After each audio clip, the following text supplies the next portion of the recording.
Varahi silver jewellery ఇప్పుడు మనం Varahi silks KPHP store first floor లో 28 March hero Teja Sajja heroine Meenakshi Chaudhary చేతుల మీదుగా గ్రాండ్ ఓపెనింగ్ జరగబోతుంది. Hi, welcome to it's UTV. This is Madan. నదులన్నీ గమ్యం సముద్రం అయితే మానవుల ఎన్నో సమస్యలకు గమ్యం డబ్బు. ఎలా అయితే 99% క్రిములు వెళ్ళిపోతాయని డెటాల్ యాడ్లో చెప్తారో, మానవుడికి ఎదురయ్యే 90% వరకు ఉండే సమస్యలన్నీ డబ్బుతోనే తీర్చుకోగలుగుతాం. అటువంటి ఎకానమీ గురించి ఈరోజు డిస్కస్ చేయడానికి, అలాగే ఈ హైదరాబాద్ సెంట్రల్ యూనివర్సిటీలో ఆర్థిక విభాగంలో ఆచార్యులుగా వ్యవహరిస్తున్నటువంటి డాక్టర్ చిట్టేటి కృష్ణారెడ్డి గారితో ఈరోజు డిబేట్ నడుస్తున్నాం. ఆయనతో చర్చించడానికి ఈరోజు నాతో పాటు బి మహేష్ కూడా పాల్గొంటున్నాడు. హాయ్ సార్, నమస్తే. నమస్తే సార్. నమస్కారం సార్. నమస్తే సార్.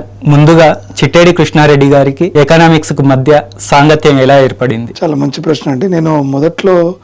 నేను చిన్నతనంలో అంటే పాఠశాల విద్యాస్థాయిలో ఉన్నప్పుడు పెద్దగా చదువుపైన ఆసక్తి అనేది ఉండేది కాదు. సాధారణంగా అన్ని సబ్జెక్టులు అందరూ ఒక సాధారణ విద్యార్థిలాగానే ఉండేది. మొట్టమొదటిగా ఇంటర్మీడియట్లోకి వెళ్ళిన తర్వాత అక్కడ మాకు ఎకనామిక్స్ చెప్పే యాదయ్య గారని ఒక టీచర్ ఉండేవాళ్ళు. అతను చెప్పే విధానం కావచ్చు, అది కొంత ఆకర్షించేది.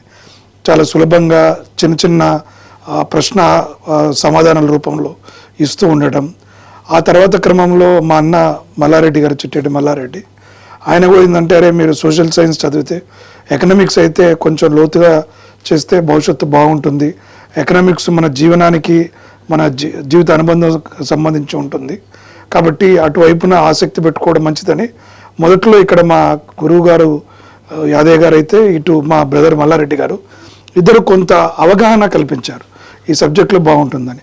ఎప్పుడైనా సాధారణంగా ఒక టీచరు మనకు బాగా పాఠం చెప్పినప్పుడు ఆ వాటికి అతుక్కుపోయే అవకాశం ఉంటుంది, కాబట్టి అలా మొదలైన ఆసక్తి. తర్వాత కాలంలో డిగ్రీలోకి వచ్చినప్పుడు ఎకనామిక్స్ నుంచి కొంత పొలిటికల్ సైన్స్కి ఆసక్తి మళ్ళీ. ఎకనామిక్స్ చదవాలన్న టీచర్ బాగానే ఉన్నప్పటికీ ఎకనామిక్స్ చదువుతూ పొలిటికల్ సైన్స్ వైపు ఆకర్షితులు అయిపోయి ఎకనామిక్స్ పొలిటికల్ సైన్స్ రెండు సంఘర్షణల్లో 2 ఎంట్రన్స్లు రాశాను.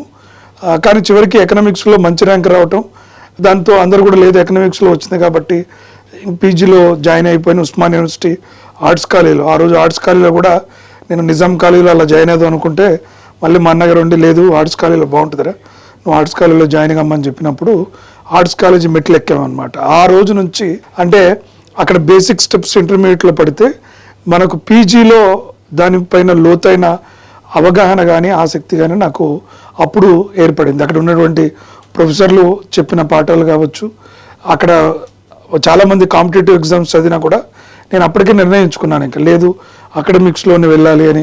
నేనేం చేసేవాడిని అంటే నా పుస్తకాల్లో రాసుకునేవాడిని.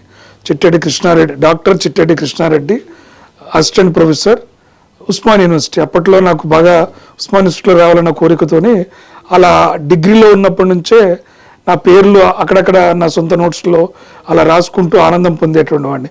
ఎంఏ, ఎంఫిల్, పిహెచ్డీ అని అట్లా రాసుకుంటూ ఎకనామిక్స్లో ఇంకా లోతుగా వెళ్ళాలని. చాలామంది అప్పట్లో కానిస్టేబుల్ వీటికి బీఎడ్ టీచర్ కోసం చేస్తున్నా కూడా నేను ఏ రోజు అటు ప్రయత్నం కూడా చేయలేదు. సో కాబట్టి నేను చాలామంది కూడా కొంత భయపెట్టిన వాళ్ళు కూడా ఉన్నారు. ఎకనామిక్స్ అంటున్నావు, నువ్వు సబ్జెక్ట్ వెళ్తా అంటున్నావు, ఉద్యోగం రావడం అంత ఈజీగా ఉండదు, చాలా కష్టం ఉంటుంది, స్కోప్ నారా అవుతుందని కొంతమంది భయాలు పెట్టినప్పటికి కూడా నాకు సబ్జెక్ట్ పైన ఒక తెలియని ఆసక్తి. సాధారణంగా కూడా నేను ఒక రైతు కుటుంబం నుంచి రావడంతో ఆ వ్యవసాయ రంగ అంశాలపైన అవగాహన ఉండటంతో పరిశోధన చేయాలి, ఎట్లయినా రైతుల సమస్యలపైన పరిశోధన చేస్తే మనం ఏదో ఒక సొల్యూషన్ని చూయించవచ్చు అనేటువంటిది నమ్మకం. అదేవిధంగా సమాజంలో ఉన్నటువంటి పేద వర్గాల ప్రజలు, వాళ్ళ ఆర్థిక సమస్యలు ఎటు వెళ్ళినా కూడా నా కను చూపాటు పడుతుండేది. ఒక టీ కొట్టు దగ్గరికి వెళ్తే టీ కొట్టు వాళ్ళు ఎంత కష్టపడుతున్నారు, ఏం చేస్తున్నారు, ఒక కూరగాయలు అమ్మే వ్యక్తి ఉంటే ఎట్లా చేస్తున్నారు, వీళ్ళందరికీ ఉన్నటువంటి సాధక బాధకాలు వాళ్ళని అడిగి తెలుసుకునేటువంటి ఆసక్తి నాకు అప్పటి నుంచే కొంత మొదలైంది. అటు నుంచి మనకు ఇంకా ఎట్లయినా సరే పిహెచ్డి చేయాలన్న ఉద్దేశంతో హైదరాబాద్ సెంట్రల్ యూనివర్సిటీ, అప్పట్లో ఉస్మానియాలో ప్రొఫెసర్ ఉపేంద్రనాథ్ గారు, వారు మన హైదరాబాద్ సెంట్రల్ యూనివర్సిటీలో పిహెచ్డి మీరు ఉన్నత చదువులు చదివితే బాగుంటుందనేటువంటి ఒక ఆలోచన తీసుకురావటం, ఇక్కడ ప్రొఫెసర్ కామయ్య గారి దగ్గర ఎంఫిల్ చేయటం, అలా నాకు ఇంకా రీసెర్చ్ పైన, పరిశోధన పైన, సబ్జెక్ట్ పైన ఆసక్తి పెరిగి నాకు ఎకనామిక్స్కి ఈ రోజుల్లో ఇప్పుడు ఎక్కడికి వెళ్ళినా ఎవరైనా ఎకనామిక్స్ అంటే నన్నే పిలుస్తున్నట్టు అనిపిస్తుంది. అంతవరకు ప్రయాణం సాగుతూ వచ్చింది. సార్ మీ కుటుంబ నేపథ్యం ఎక్కడి నుంచి వచ్చారు అది కొంచెం చెప్పండి సార్. కుటుంబ నేపథ్యానికి వచ్చినప్పుడు నేను ఒక సాధారణ రైతు కుటుంబంలో పుట్టాము. ఏ ఊరు సార్? మాది ఒలిగొండ మండలం, ఇప్పుడు ఉన్నటువంటి యాదాద్రి భువనగిరి జిల్లా ఒలిగొండ మండలం పులిగిల్ల గ్రామము. సో అక్కడ ఒక సాధారణ రైతు కుటుంబంలో మా చిన్నతనంలో మా తండ్రి గారు హైదరాబాద్ నగరానికి వలస వచ్చి ఇక్కడ ఆటో నడిపి కొన్ని రోజులు ఉండి నేను 3rd క్లాసు అయిపోయిన తర్వాత మా ఊరికి మళ్ళీ తిరిగి రావటం, వ్యవసాయ పనులకి చేసుకోవడం నిమిత్తం వచ్చారు. సో అట్లా వ్యవసాయ కుటుంబంలో పూర్తిగా వ్యవసాయ ఆధారిత జీవనాధారం చేసుకుంటున్న పరిస్థితి.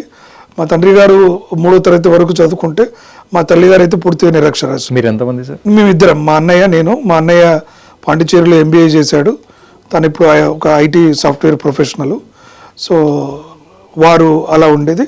కాకుంటే మాకు చిన్నప్పట్లో కూడా ఈ వ్యవసాయ కుటుంబం నేపథ్యం ఉండటం, మా కుటుంబంలో కూడా ఏంటంటే పెద్దగా మా భూములు కూడా కొంత చౌడు నేలలు కాబట్టి ఆ చౌడు నేలలో పంటలు సరిగ్గా పండకపోవటం, మేము ఊరికి వెళ్ళినంటే నేను 9th క్లాస్లో ఉన్నప్పుడే మా తండ్రి గారు కూడా ఆత్మహత్య చేసుకోవడం జరిగింది. ఏది సార్ ఈ వ్యవసాయం పైన రైతు ఆత్మహత్య చేసుకోవడం జరిగింది అనమాట. అప్పట్లో అంటే కొన్ని విపరీతంగా బోర్లు వేయడంతో కూడా ఇంట్లో కూడా కొంత కుటుంబ కలహాలు కావచ్చు.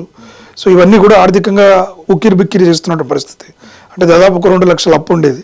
సో అటువంటి తరుణంలో ఆయనకి అన్ని ఒకటేసారి దాదాపుగా 4-5 బోర్లు వేయటం, సో ఆ ఒత్తిడిని ఆ బాధను ఎలా అధిగమించాలో తెలియక వారు చేసుకున్నటువంటి ఆత్మహత్య కావచ్చు.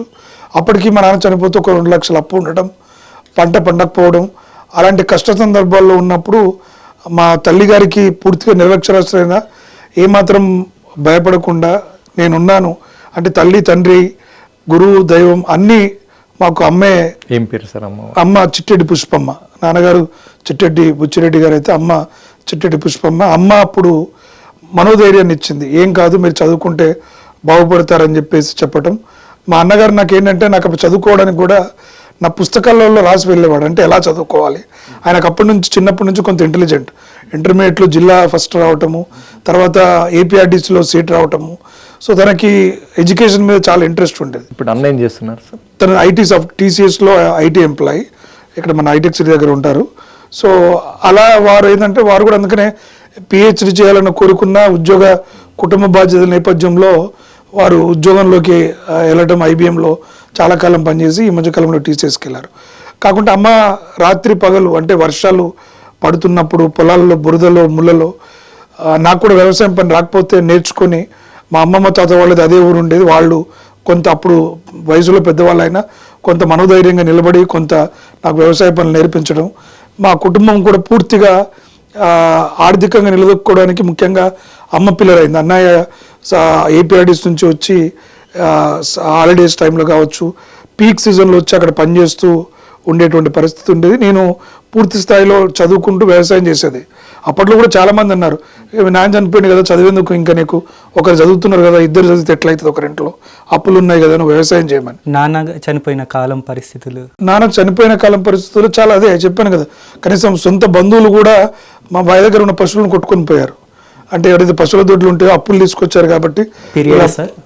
అప్పుడు దాదాపు 1999-2000 ఆ సమయంలో బంధువులు కూడా, దగ్గర బంధువులు అనుకునే వాళ్ళు కూడా అప్పులు ఎక్కడైతే మేము తీర్చలేమో, తండ్రి చనిపోయారని వాళ్ళు పశువులను తోలుకొని పోవటం.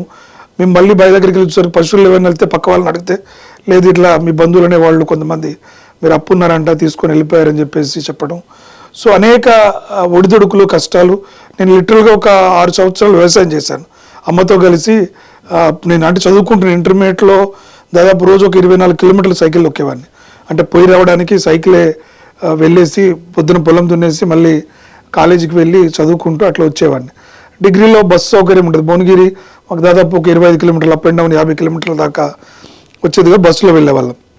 ఇట్లా అమ్మ పూర్తిగా వ్యవసాయం పనులు నిమగ్నమైపోతూ అన్ని రకాల పనులను కూడా అమ్మ నిరంతరం చేస్తూ మాకు ధైర్యాన్ని ఇస్తూ, ఎక్కడ దారి తప్పకుండా, ఎక్కడ చెడు మార్గాలను ఎంచుకోకుండా నిత్యం ఒక తపస్సులాగా, ఒక యజ్ఞంలాగా మా చేత కూడా, తను చేయటమే కాకుండా మా అమ్మ మా చేత కూడా చేపించి ఒక ప్రయోజకులుగా చూడాలనేటువంటి తన కళను ఈ రోజు మనం దగ్గరగా సహకారం చేసామని భావిస్తున్నాం. సార్ బేసికలీ బయట ఎలా ఉంటుందంటే ఆంధ్రప్రదేశ్లో నెల్లూరు రెడ్లన్నా, తెలంగాణలో నల్గొండ రెడ్లన్నా బాగా సెటిల్ అయిన వాళ్ళు రిచ్ అని ఉంటారు. మీరు చెప్తుందంతా డిడ్ ఆపోజిట్లో ఉంది. దీన్ని ఎట్లా చూస్తారు సార్? అందుకని అది చాలా మంది మనకేమనుకుంటారంటే రెడ్లు అనగానే ఆస్తులు ఉండొచ్చు, లేకుంటే చాలా మంది తెలిసిన పరిచయాలు ఉంటాయి, ఏదో రకంగా గట్టెక్తారని. నాకైతే చాలా జీవితంలో బడుగు బలిగిన వర్గాల మిత్రులు కావచ్చు, అంటే ఇలా కులాల ప్రస్తావన వస్తుంది కాబట్టి చెప్తున్నాను. నా కులం కన్నా కూడా మిగతా మిత్రులే ఎక్కువగా ఎంకరేజ్ చేసిందైనా, సహాయ సహకారాలు చేసిందైనా ఎక్కువగా ఉన్నారు. అంటే కొంతమంది మా వాళ్ళు కూడా ఉన్నప్పటికీ ఎక్కువ మంది మాత్రం నాకు వీళ్ళే చిన్నప్పటి నుంచి కానీ ఇప్పటికి కూడా నా వెన్నంటుండి ప్రోత్సహించే వాళ్ళు వీళ్ళే ఉన్నారు.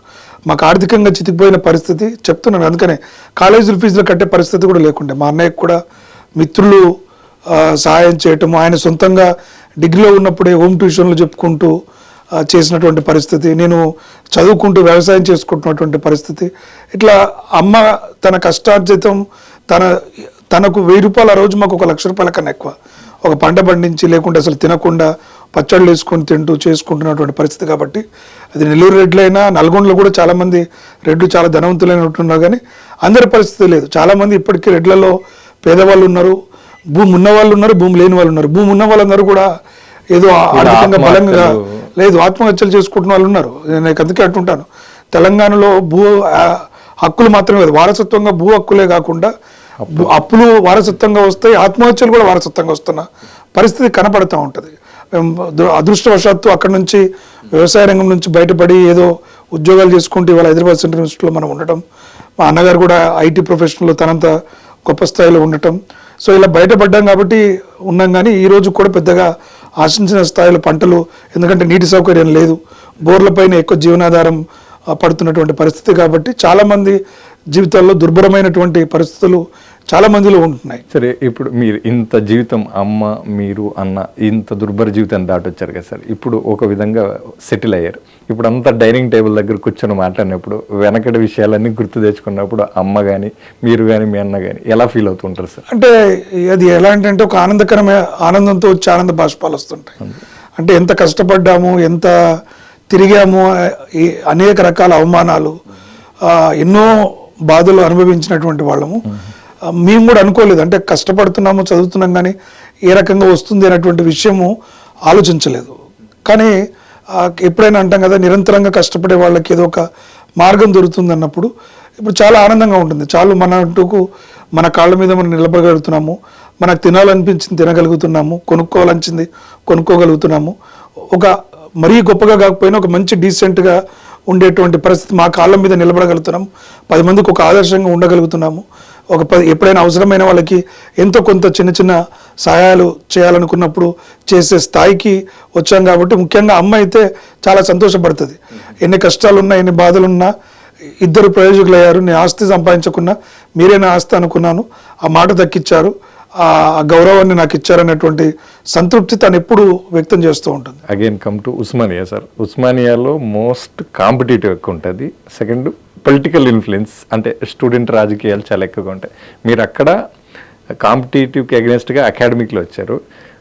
స్టూడెంట్ రాజకీయాల్లో మీరు ఏమైనా పార్టిసిపేషన్ లాంటివి ఏమైనా ఉండేది? స్టూడెంట్ రాజకీయాలు అంటే నేను ఊళ్ళో రాజకీయాలు చేశాను.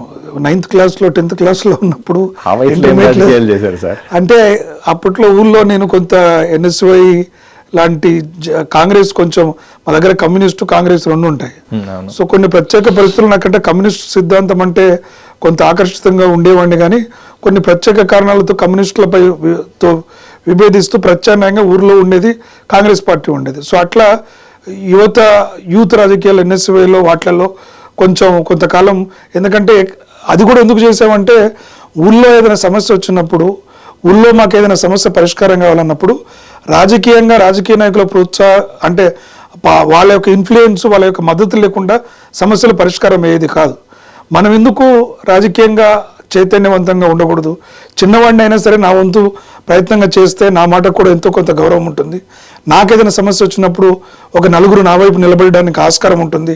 దాన్ని మనం సాధించుకోవాలనే ఉద్దేశంతో రాజకీయాలు చేయాలనే ఉద్దేశం కాదు. కానీ నాకు మొదటి నుంచి ఏముండేదంటే అట్లీస్ట్ ఒక నా సమస్యలు నేను రాజకీయంగా పరిష్కరించుకునే శక్తి, ఆ వెసులుబాటు, నాకు 4 పరిచయాలు ఉండాల్సిన అవసరం ఉండేటనమాట. అలా కొంత కొంతకాలం గ్రామ రాజకీయాల్లో సోషియో కాన్సెప్ట్లో కొంతకాలం గ్రామ రాజకీయాలు చేసినప్పటికీ మళ్ళీ ఉస్మానియా యూనివర్సిటీకి వచ్చిన తర్వాత నాకు ఎక్కువగా ఈ క్యాంపస్లో రాజకీయాలు మీరు అన్నట్టుగా ఎక్కువగా సో కొంత ఏబీవీపీ వైపు కొంత ఆకర్షితులయ్యాం. అప్పుడు ఏబీవీపీలో చాలా క్యాంపస్లో బలంగా ఉండేది.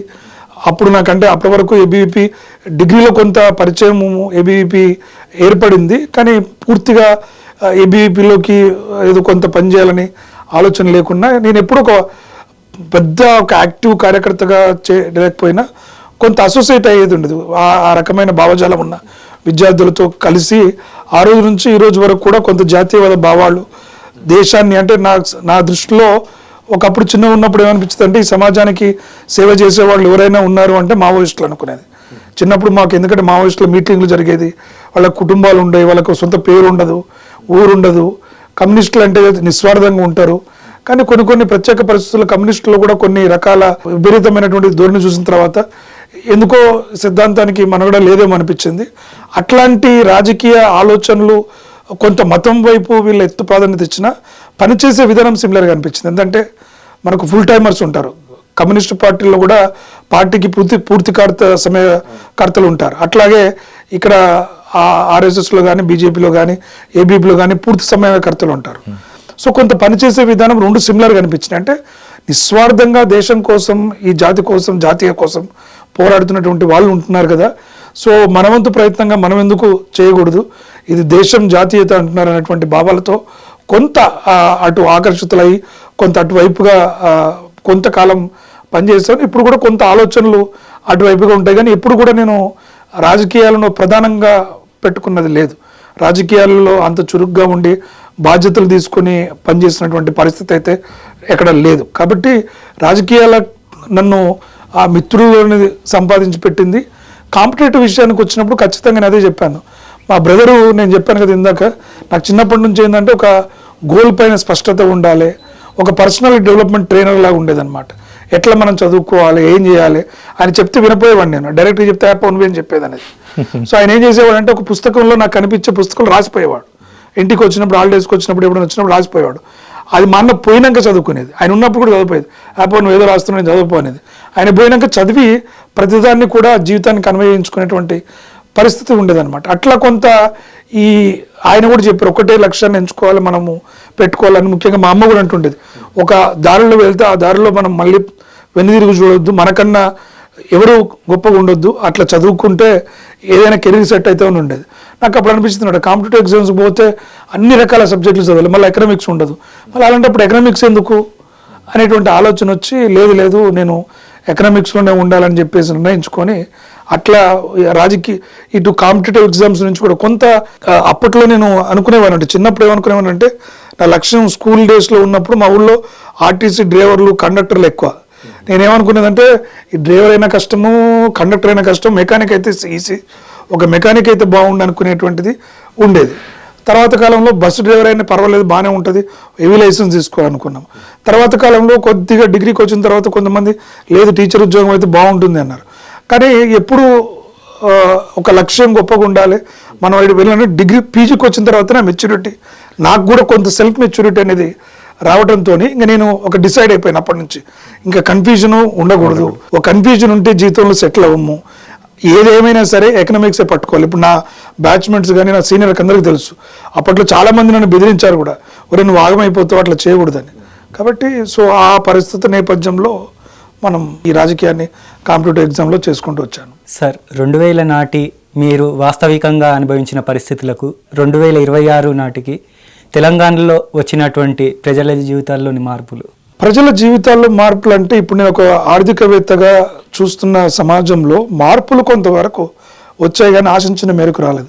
వ్యవసాయ రంగంలో ఇప్పటికీ సాంప్రదాయ పద్ధతుల్లోనే ఉండటం, నేటికి మనకు కాలువల ద్వారా ఇరిగేషన్ ప్రాజెక్టులు చేరుకొని ప్రతి పల్లెకు వెళ్ళినటువంటి పరిస్థితి లేకపోవడం, రైతులకి మార్కెటింగ్ వ్యవస్థ అనేటువంటిది బలంగా లేకపోవటం, రైతులు నేటికి వారు నేరుగా రా మెటీరియల్ని అమ్ముతారు, అంటే వడ్లు అమ్ముతారు, బియ్యం అమ్మరు, మనకు పత్తి అమ్ముతారు, పత్తి యొక్క నుంచి వచ్చేటువంటి వస్తు సేవలను అమ్మరు, పప్పు ధాన్యాలు అమ్ముతారు కానీ పప్పును అమ్మరు, పాలు అమ్ముతారు, పాల ప్రొడక్ట్స్ అమ్మరు, పన్నీరు కావచ్చు, మిగతా రకరకాలు. అంటే మన రైతాంగంలో అవగాహన కల్పించే విధానంలో పెద్దగా మనం పురోగతి సాధించలేదు ఈ రోజు వరకు కూడా. ఇప్పటికీ ఆకాశం వైపు ఎదురు చూస్తూనే ఉండటం, ఇప్పటికీ వేసిన పంటలకి నేను ఒక వ్యవసాయం చేసేటప్పుడు కూడా వ్యవసాయానికి విత్తనాలు వేయాలన్నా ఎరువులు వేయాలన్నా ఆ మండలంలో ఉండే దుకాణదారు ఎవరైతే విత్తనాలు ఎరువులు పెస్టిసైడ్స్ అమ్మే అతన్ని అడిగేవాళ్ళం ఏవి వేస్తే బాగుంటుందని. ఈ రోజుకు దరిదాపుగా కొంత అవగాహన వచ్చి ఇంటర్నెట్ వచ్చి వీడియోలలో పెరిగిపోవటం వల్ల కొంత పెరిగింది, కానీ నేటికి పెద్దగా ఆశించిన స్థాయిలో అయితే మార్పులు, ఒక గుణాత్మకమైన మార్పులు, రైతాంగ వ్యవస్థ ఒక బలంగా ఉండేటువంటి వ్యవస్థ అయితే కనపడతలేదు. ఎందుకంటే రైతులు ఇప్పటికీ ఆత్మహత్యలు కొనసాగుతూనే ఉన్నాయి. మన నేషనల్ క్రైమ్ బ్యూరో రికార్డు చూసుకున్నా రికార్డు కానటువంటి రైతు ఆత్మహత్యలు కూడా చాలా ఉంటున్నాయి. ఏదో తెలిసిన వాళ్ళు లేకుంటే రైతులు ఆత్మహత్య చేసుకుంటే అవుతున్నాయి తప్ప చాలా వరకు కూడా రికార్డు కాని పరిస్థితి నెలకొంటున్నది. ఆ పరిస్థితి కూడా మనకు కనబడుతూ ఉంది. రైతాంగంలో, వ్యవసాయ రంగంలో తగినన్ని మార్పులు రావాల్సిన అవసరం. ముఖ్యంగా సాంకేతిక పరిజ్ఞానం అందుబాటులోకి రావాలి, నీటిపారుదల సౌకర్యాలు మెరుగుదల కావాలి, మార్కెటింగ్ వ్యవస్థ మెరుగుపడాలి, రైతులకి చదువును, విజ్ఞానాన్ని పెంపొందించే చర్యలు, రైతు అవగాహన సదస్సులు పెరిగినప్పుడు మాత్రమే వ్యవసాయ రంగం బలోపేతం అవుతుంది తప్ప నేటికి ఆ 2000 నాటి పరిస్థితికి ఈ రోజుకి కుడి ఎడమలాగా గుడ్డిలో మెల్లలాగా కొంత పరిస్థితి మెరుగైందనుకోవచ్చు, కానీ ఇంకా రైతాంగం ఇబ్బందుల పాల్లోనే ఉందనేటువంటిది నా భావన. సరే, వ్యవసాయంలో ఒకప్పుడు 80% మంది, గ్రామాల్లో 80% మంది వ్యవసాయం చేసేటోళ్ళు. వాళ్ళ తర్వాత వారసత్వంగా వాళ్ళ అబ్బాయిలు వాళ్ళు ఆ 80% కాస్త 20% మాత్రమే పడిపోయింది. ఇప్పుడు గ్రామాల్లో రైతులు ఒక రకంగా వారసత్వంగా అంతరించిపోతుంది. ఇక్కడ ఒకవైపు జనాభా పెరిగి ఆహార కొరత ఇలాంటివి రాబోతున్నాయి. ఈ కాన్ఫ్లిక్ట్లు వ్యవసాయ వృద్ధి ఎలా చూడాల్సి ఉంటుంది సార్ ఎకానమీలో? చాలా మంచి ప్రశ్న. ఇప్పుడు మనం భారతదేశం ఇప్పటికీ పప్పు దినుసులు ఇంపోర్ట్ చేసుకుంటున్నాం, ఇతర దేశాల నుంచి దిగుమతి చేసుకుంటున్నాం, నూనెను దిగుమతి చేసుకుంటున్నాం, అనేక రకాల ఈ మిల్లెట్స్ లాంటివి కావచ్చు, అవి కూడా చాలా వరకు మనం దిగుమతి చేసుకుంటున్న పరిస్థితి. ఆహార ధాన్యాలను దిగుమతి చేసుకునే పరిస్థితి రావటం అనేటువంటిది అతి ఘోరమైనటువంటి పరిస్థితి. ఎందుకంటే దాదాపు వ్యవసాయ రంగ అనుబంధ రంగాలు చూసుకున్నప్పుడు దాదాపుగా 40 నుంచి 50% వ్యవసాయ రంగంలో ఉన్నారు జనాభా.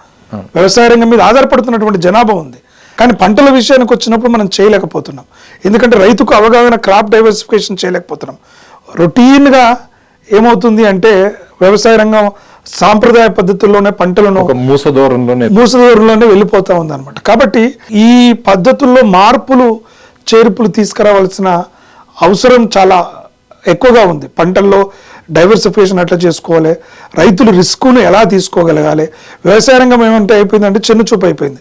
చాలామంది ఏంటంటే ఏం చేస్తున్నాం అంటే వ్యవసాయం అంటే ఓహో వ్యవసాయమా, ఎలా ఏది దొరకకపోతే, ఏ రంగంలో ఉపాధి లభించకపోతే వ్యవసాయ రంగంలో ఉంటారు అనేటువంటి భావన కలగటం, వ్యవసాయ రంగం అంటే ఒక చిన్న చూపు కలగటం, డిగ్నిటీ ఆఫ్ లేబర్ అనేటువంటిది లేకపోవడంతో చాలామంది యువత ఏం చేస్తున్నట్టు ఒక సెక్యూరిటీ గార్డ్గానో, ఒక చిన్న లేబర్గానో బయట మార్కెట్లో, పట్టణాల్లో పనిచేయడానికి ఆసక్తి చూపిస్తున్నాడు తప్ప ఒక రైతుగా ఉండాలనేటువంటి ఆలోచన లేకుండా పోతుంది. ఎందుకు అంటే సమాజం దానికి ఒక కారణం. సమాజం కూడా ఒక రైతుని చిన్న చూపు చూడటం కావచ్చు, రైతులు ఉండేటువంటి రిస్క్ కావచ్చు, పంటల్లో లాభాలు లేకపోవడం కావచ్చు, ఒక అష్యూరెన్స్ లేకపోవడం కావచ్చు, ఇవన్నీ కూడా రైతాంగం నుంచి, వ్యవసాయ రంగం నుంచి వదిలి మిగతా రంగాల వైపు వెళ్తున్న పరిస్థితి కనబడుతుంది. కాబట్టి ఈ పరిస్థితుల్లో మార్పులు రావాలి అంటే ఖచ్చితంగా వ్యవసాయ రంగంలో ఆధునిక పద్ధతులు రావాలి, వ్యవసాయ రంగంలో క్రాప్ డైవర్సిఫికేషన్ రావాలి, కమర్షియల్ క్రాప్లను కల్టివేషన్ చేయగలగాలి. ఇవాళ భారత ప్రధాని చెప్తున్నారు, ఈచ్ డిస్ట్రిక్ట్ వన్ ప్రొడక్ట్. ప్రతి జిల్లాలో ఒక ప్రోడక్ట్ను ప్రత్యేకించి మనం ఉత్పత్తి చేయగలిగినప్పుడు దేశానికి సరిపోయేటువంటి వస్తువులు ఉత్పత్తి చేస్తాం, ప్రపంచానికి కూడా మనం వ్యవసాయ ఉత్పత్తులను ఎగుమతి చేసే స్థాయికి వెళ్ళగలుగుతాం. కానీ ఇవాళ వ్యవసాయ రంగాన్ని చిన్నచూపు చూస్తూ, వ్యవసాయ రంగాన్ని ఒక అనుత్పాదక రంగంగా భావిస్తూ, వారికి ఎప్పుడు కూడా ఈ కనీస మద్దతు ధర కూడా మినిమం ధరగా మారిపోయింది. అదే మ్యాక్సిమం ధర ఇచ్చినట్టు అయిపోతుంది. కనీస మద్దతు ధర అంటే ఏంటిది? కనీసంలో తక్కువలో తక్కువ వారికి ఇవ్వాల్సిన ధర. కానీ ఇవాళ ప్రభుత్వాలు కానీ, మార్కెట్ కానీ, యంత్రాంగం కానీ అదే అతి ఎక్కువలో ఎక్కువ ఇచ్చే ధర, దానికన్నా ₹1 ఎక్కువ పెట్టరు, దానికన్నా తక్కువనే ఉంటుంది. కాబట్టి ఈ పరిస్థితుల్లో మార్పులు రావాలి. ఒకటి, పంట మార్పిడి విధానంలో మార్పులు రావాలి, రైతాంగం కూడా కొంత రిస్క్ తీసుకునే అవసరం ఉండాలి. ముఖ్యంగా ఇవాళ గ్రామాల్లో, ముఖ్యంగా తెలంగాణ, ఆంధ్రప్రదేశ్లో చూసుకుంటే కోతుల బెడద విపరీతంగా, కోతుల బెడదతో కూడా కూరగాయలు కానీ పప్పు దినుసులు కానీ వేయాలంటే జంకుతున్నటువంటి పరిస్థితి కూడా కనబడుతుంది. మొన్న చేవెళ్ళ ఎంపీ కూడా పార్లమెంట్ లో మాట్లాడగలిగినంత సమస్యగా మారిందని తెలియదు ఆయన ప్రస్తావించింది. అబ్సల్యూట్లీ. కాబట్టి ఇవాళ ఈ రైతాంగానికి చాలా చిన్నగా అనిపించే సమస్యలు చాలా పెద్ద ఆఘాతాన్ని సృష్టిస్తున్నాయి. కనీసం మనకు సరిపోయేటువంటివి కూడా పండించుకునే స్థితిలో లేనటువంటి దుస్థితి వస్తుంది. కాబట్టి ఆ రైతాంగం వదిలి వెళ్ళిపోతున్నారు అంటే కారణం మేజర్గా ఒకటి గౌరవం లేకపోవడం, రెండు లాభదాయకంగా లేకపోవడం. సరే, ఇప్పుడు అభివృద్ధి చెందిన దేశాలు కొన్ని మనం చెప్పుకుంటే కొన్ని చైనా కానీ అమెరికా కానీ వాళ్ళ ఉత్పత్తిలో ఇప్పుడు సంప్రదాయ వ్యవసాయ పంటలు ఉన్నాయా లేదంటే వాణిజ్య పంటలు ఎక్కువగా ఉన్నాయి? వారు 2 రకాల పంటలు చేస్తారు. అక్కడ అతి తక్కువ మంది, కేవలం ఒక 2% జనాభా ఆ దేశానికి సరిపడే అయినటువంటి వ్యవసాయ పంటల్ని హైగా అక్కడ సబ్సిడీలు కూడా అక్కడ నుండి ప్రభుత్వం సబ్సిడీలు ఇస్తుంటుంది. అక్కడ రైతులు కూడా పెద్ద ఎత్తున విస్తీర్ణం పంటలు చేస్తుంటారు, కమర్షియల్ క్రాప్స్ పండిస్తుంటారు, వారికి అవసరమైనటువంటి ఆహార ధాన్యాలను కూడా పంటలను పండించుకుంటారు. అంటే వారి జనాభా ఎంత, ఆ జనాభాకు ఏ రకమైనటువంటి అవసరాలు ఉంటాయి దాన్ని ఎస్టిమేషన్ వేసుకొని ఆ రకంగానే సాగు నిర్ణయాలు జరుగుతూ ఉంటాయి. కాబట్టి అక్కడ కొద్దిగా ఈ అసమానతలు అంటే లభ్యత లేకపోవటం అనేటువంటిది జరగదు. కమర్షియల్ క్రాప్స్ ఎక్కువగా కనపడుతూ ఉంటాయి అభివృద్ధి చెందిన దేశాలలో. పండించే సాంప్రదాయ పంటల్లో కూడా దిగుబడి ఎక్కువగా ఉంటుంది, రాబడి ఎక్కువగా ఉంటుంది. కాబట్టి రైతాంగానికి ఒక బలమైనటువంటి సపోర్ట్ సిస్టమ్ కూడా ప్రభుత్వం నుంచి ఉంది. కాబట్టి ఖచ్చితంగా అక్కడ మంచి పరిస్థితులే ఉన్నాయి. సార్, ఇప్పుడు మనం మొదట ఇండిపెండెన్స్ వచ్చిన తర్వాత మొదటి పంచవర్ష ప్రణాళికలో వ్యవసాయానికి అధిక ప్రాధాన్యత అంటని ఇచ్చాం సార్.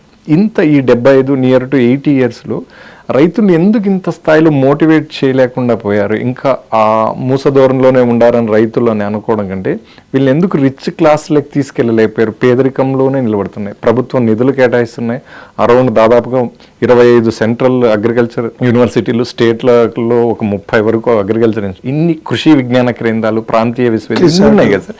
ఇంత లార్జ్గా ఉండి కూడా మనం ఎందుకు డెవలప్ చేసుకోలేకపోయాం? 80 ఇయర్స్ పట్టింది, నియర్ టు సెంచరీ. మనకు ప్రధానంగా చూస్తే కూడా మొదటి పంచవర్ష ప్రణాళికలో వ్యవసాయ రంగానికి ప్రాధాన్యత ఇచ్చినప్పుడు మన దేశంలో ఆకలి చావులు ఉన్నాయి, కనీసం ఆహారం లేనటువంటి పరిస్థితి. అందుకనే 1966లో మనకు హరిత విప్లవం వచ్చింది, గ్రీన్ రెవల్యూషన్ అని చెప్పాము. ఏంటంటే ఎట్లాగైనా సరే ఈ దేశంలో దిగుబడిని పెంచుకోవాలి. అవి క్రిమి సంహారక మందులు వాడుతున్నామా లేకుంటే ఫెర్టిలైజర్స్ వేస్తున్నామా, ఎట్లన్నా కానీ దిగుబడి పెంచుకోవాలనేటువంటిది ప్రధాన లక్ష్యంగా ఐల్డ్ వెరైటీస్ వచ్చాయి. స్వామినాథన్ గారు చేసినటువంటి రికమెండేషన్స్ అనుకోండి, హరిత విప్లవ కాలంలో చాలా కొంత వేగంగా అభివృద్ధి వ్యవసాయ రంగంలో జరిగింది.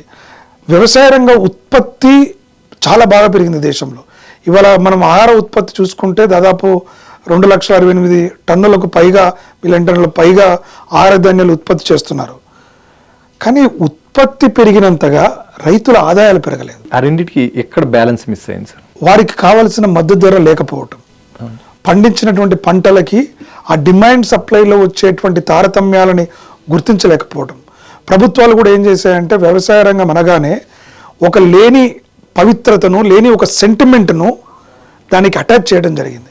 రైతుల భూములను టచ్ చేయకూడదు, ప్రైవేటీకరణ రాకూడదు, లేదా పెట్టుబడులు రాకూడదు, ప్రభుత్వం ఆయాంలోనే ఎక్కువ పెట్టుబడులు జరగాలి, లేదా రైతులే వారు స్వయంగా పెట్టుబడి పెట్టాలి.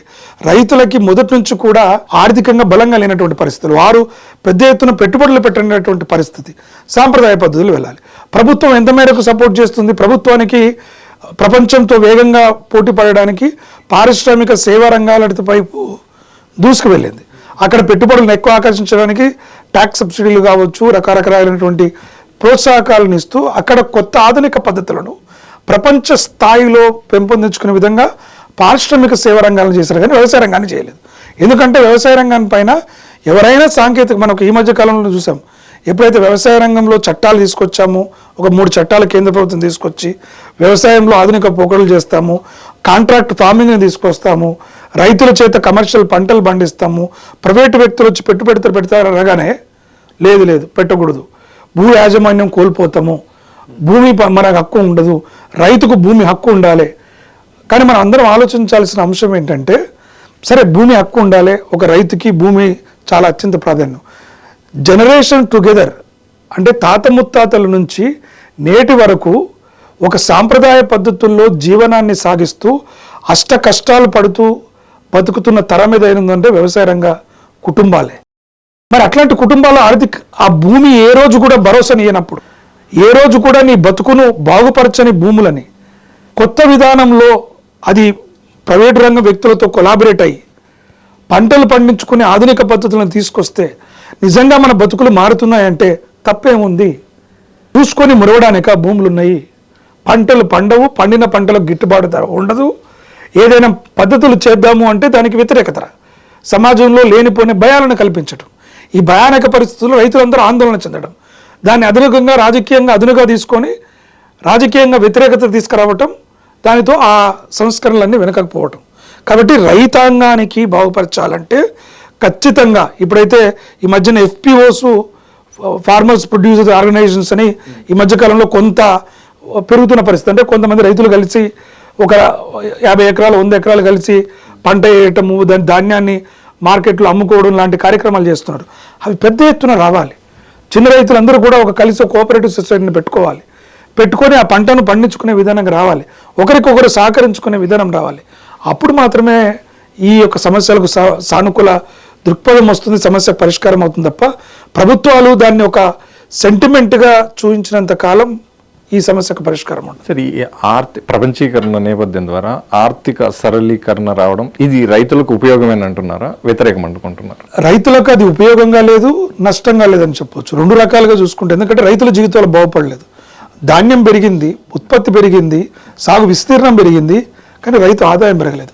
ఇవాళ తెలంగాణ లాంటి రాష్ట్రంలో కూడా తెలంగాణ వచ్చిన తర్వాత సాగు విస్తీర్ణం ఇంత పెరిగిందని చెప్తున్నాం, ఇంత ఉత్పత్తి పెరిగింది అంటున్నాం. దేశంలోనే మొట్టమొదటి స్థానంలో ఉన్నామని చెప్తున్నాం. రైతు ఆత్మహత్యలో 4వ స్థానంలో ఉన్నాం, 5వ స్థానంలో ఉన్నాం. మరి అదెవరికి చెప్పుకోవాలి? మరి రైతులు ఎందుకు దుఃఖంలో ఉన్నారు? ఇంత పంట పండితే రైతులు ఎంత గొప్పగా ఉండాలి? దేశంలోనే ఆహార ధాన్యాల ఉత్పత్తికి మనము నెంబర్ 1 అయితే రైస్ బౌల్ ఆఫ్ ఇండియాగా మారుతున్నామని గొప్పగా చెప్పుకుంటున్నప్పుడు మరి తెలంగాణ రైతులు ఎంత అధిక ఆదాయ వర్గాల వరకు ఉండాలి కదా? ఎందుకు కావట్లేదు? మరి ఎవరికి పోతుంది ఆ సంపద అంతా?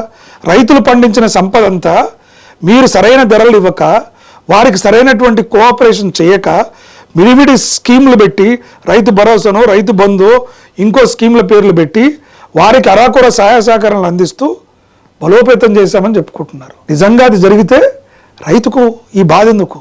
ఇంత పంట పండిన రాష్ట్రంలో రైతులు ఎందుకు ఆత్మహత్యలు చేసుకుంటున్నారు అనేటువంటిది ఒకసారి ఆలోచన అందరం మనం చేయాల్సిన అవసరం ఉంటుంది. సార్, ఇంకొక విషయం, ఇప్పుడు మదనపల్లి ఆ ప్రాంతంలో టమోటా లాంటి పంట పండుతుంది సార్. ఆ టమోటా ఒకరోజు రోడ్ల మీద పడేసేంత దుర్భరంగా ఉంటుంది.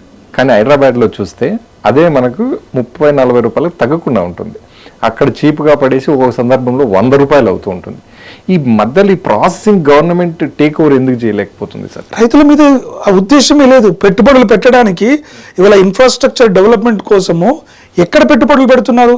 ఎన్ని గోడౌన్లు కడుతున్నారు? ఎన్ని కోల్డ్ స్టోరేజ్లు పెడుతున్నాము? నీకు వ్యవసాయ ఉత్పత్తులు పోవడానికి ఎన్ని గూడ్స్ ట్రైన్లు పెడుతున్నావు? కోల్డ్ స్టోరేజ్ పెడుతున్నాము? ఎంత అవగాహన కలిగిస్తున్నాం చెప్పండి. మీరు చాలా మంచి ప్రశ్న. టమాటోలు కావచ్చు, ఉల్లిగడ్డలు కావచ్చు, రకరకాలు సమయానికి వచ్చినప్పుడు ఉత్తగనే రోడ్ల మీద పోసి పశువులకేసి, బెండకాయ కావచ్చు, కూరగాయలు కూడా రకరకాల సందర్భాలలో డిమాండ్ లేకుండా చేస్తున్నారు. కానీ వాటినే టమాటో సాస్ సీసాలు చూడండి. ఎందుకు ఇలాంటి మార్కెటింగ్ పద్ధతులు తీసుకురావాలి. ఇవాళ మన గ్రామాల్లో కూడా చదువుకున్న యువత నిరుద్యోగులుగా ఉండిపోయినారు. మీరు వ్యవసాయ ఆధారిత పరిశ్రమలను పెట్టండి, వారికి ఒక శిక్షణ కార్యక్రమాలను తీసుకురండి. శిక్షణ కార్యక్రమాలు తీసుకొచ్చి వ్యవసాయ ఆధారిత పంటల్ని స్టోర్ చేసుకోవడానికి, ఇట్లా ఎప్పుడైతే పంట దిగుబడి ఎక్కువ వస్తుందో దిగుబడి చేసుకుని స్టోర్ చేసుకొని దాని ఫ్యూచర్కి టమాటో సాసుల రూపంలోనో ఇంకొక రకంగా బై ప్రొడక్ట్ చేయడానికి వాడుకునే విధానాన్ని డిసెంట్రలైజ్గా చేయాలి. పట్టణాల్లోనో పెద్ద పట్టణాలలోనో చేస్తా అంటే కాదు, ప్రతి మండల స్థాయిలో ఉండాలి. ప్రతి గ్రామ స్థాయిలో యువకులకు మీరు ట్రైనింగ్ ఇచ్చి లోన్లు ఇచ్చేస్తే అక్కడ నిలబొల్పుకునేటువంటి స్థితికి తీసుకురాగలగాలి. అప్పుడు మాత్రమే ప్రయోజనం ఉంటుంది. తప్ప ఈ వ్యవసాయ ఆధారిత పరిశ్రమలను తీసుకురానంత కాలం మనము ఆశించిన ఫలితాలు కంటి తుడుపు చర్యలేనండి. ఇవన్నీ కూడా వ్యవసాయ రంగానికి మేము ఇది చేస్తున్నాం అది చేస్తున్నాం అనేటువంటి కూడా ప్రజలను మభ్యపెట్టడానికి చేస్తున్నటువంటివి. కానీ నిజమైన రైతులకు దోసకాయలు చూసాము, టమాటాలు చూసాము, అనేక పంటలు, మామిడికాయల సీజన్ వస్తే కూడా సీజన్లో రోడ్ల మీద పోయడం, ధాన్యాన్ని కూడా ఈ నాటికి నేను చాలా సందర్భాల్లో నేను వివిధ ప్రాంతాలకు పర్యటిస్తున్నప్పుడు చూస్తుంటా, రోడ్ల మీద మక్కలు, రోడ్ల మీద వడ్లు ఎండబోసుకుంటారు. హైవేల మీద పోసేసి పెడుతుంటే వారి ప్రాణాలకు భయము, ఆ రోడ్ మీద వెళ్ళే వారికి వాహనదారులకు భయం. నేను చాలా సందర్భాల్లో వెళ్ళి చాలామంది రైతులు అడిగినప్పుడు అంటే, సార్ మేము ఎక్కడ ఉండబోసుకోవాలో చెప్పండి, మాకు కళ్ళాలు లేవు, ఒక మార్కెటింగ్ వ్యవస్థ లేదు, మేము పండిన ధాన్యం ఈడ తప్పితే ఇంకేడ పోసుకుంటందుకు లేదు, మాకు ఒకటి కట్టిస్తే మేము పోసుకుంటాం కదా, చేసుకుంటాం కదా అని. అంటే ఇట్లాంటి మార్కెటింగ్ వ్యవస్థ మీద పెట్టుబడులు పెట్టడానికి ప్రభుత్వాలకు ఆసక్తి లేదు.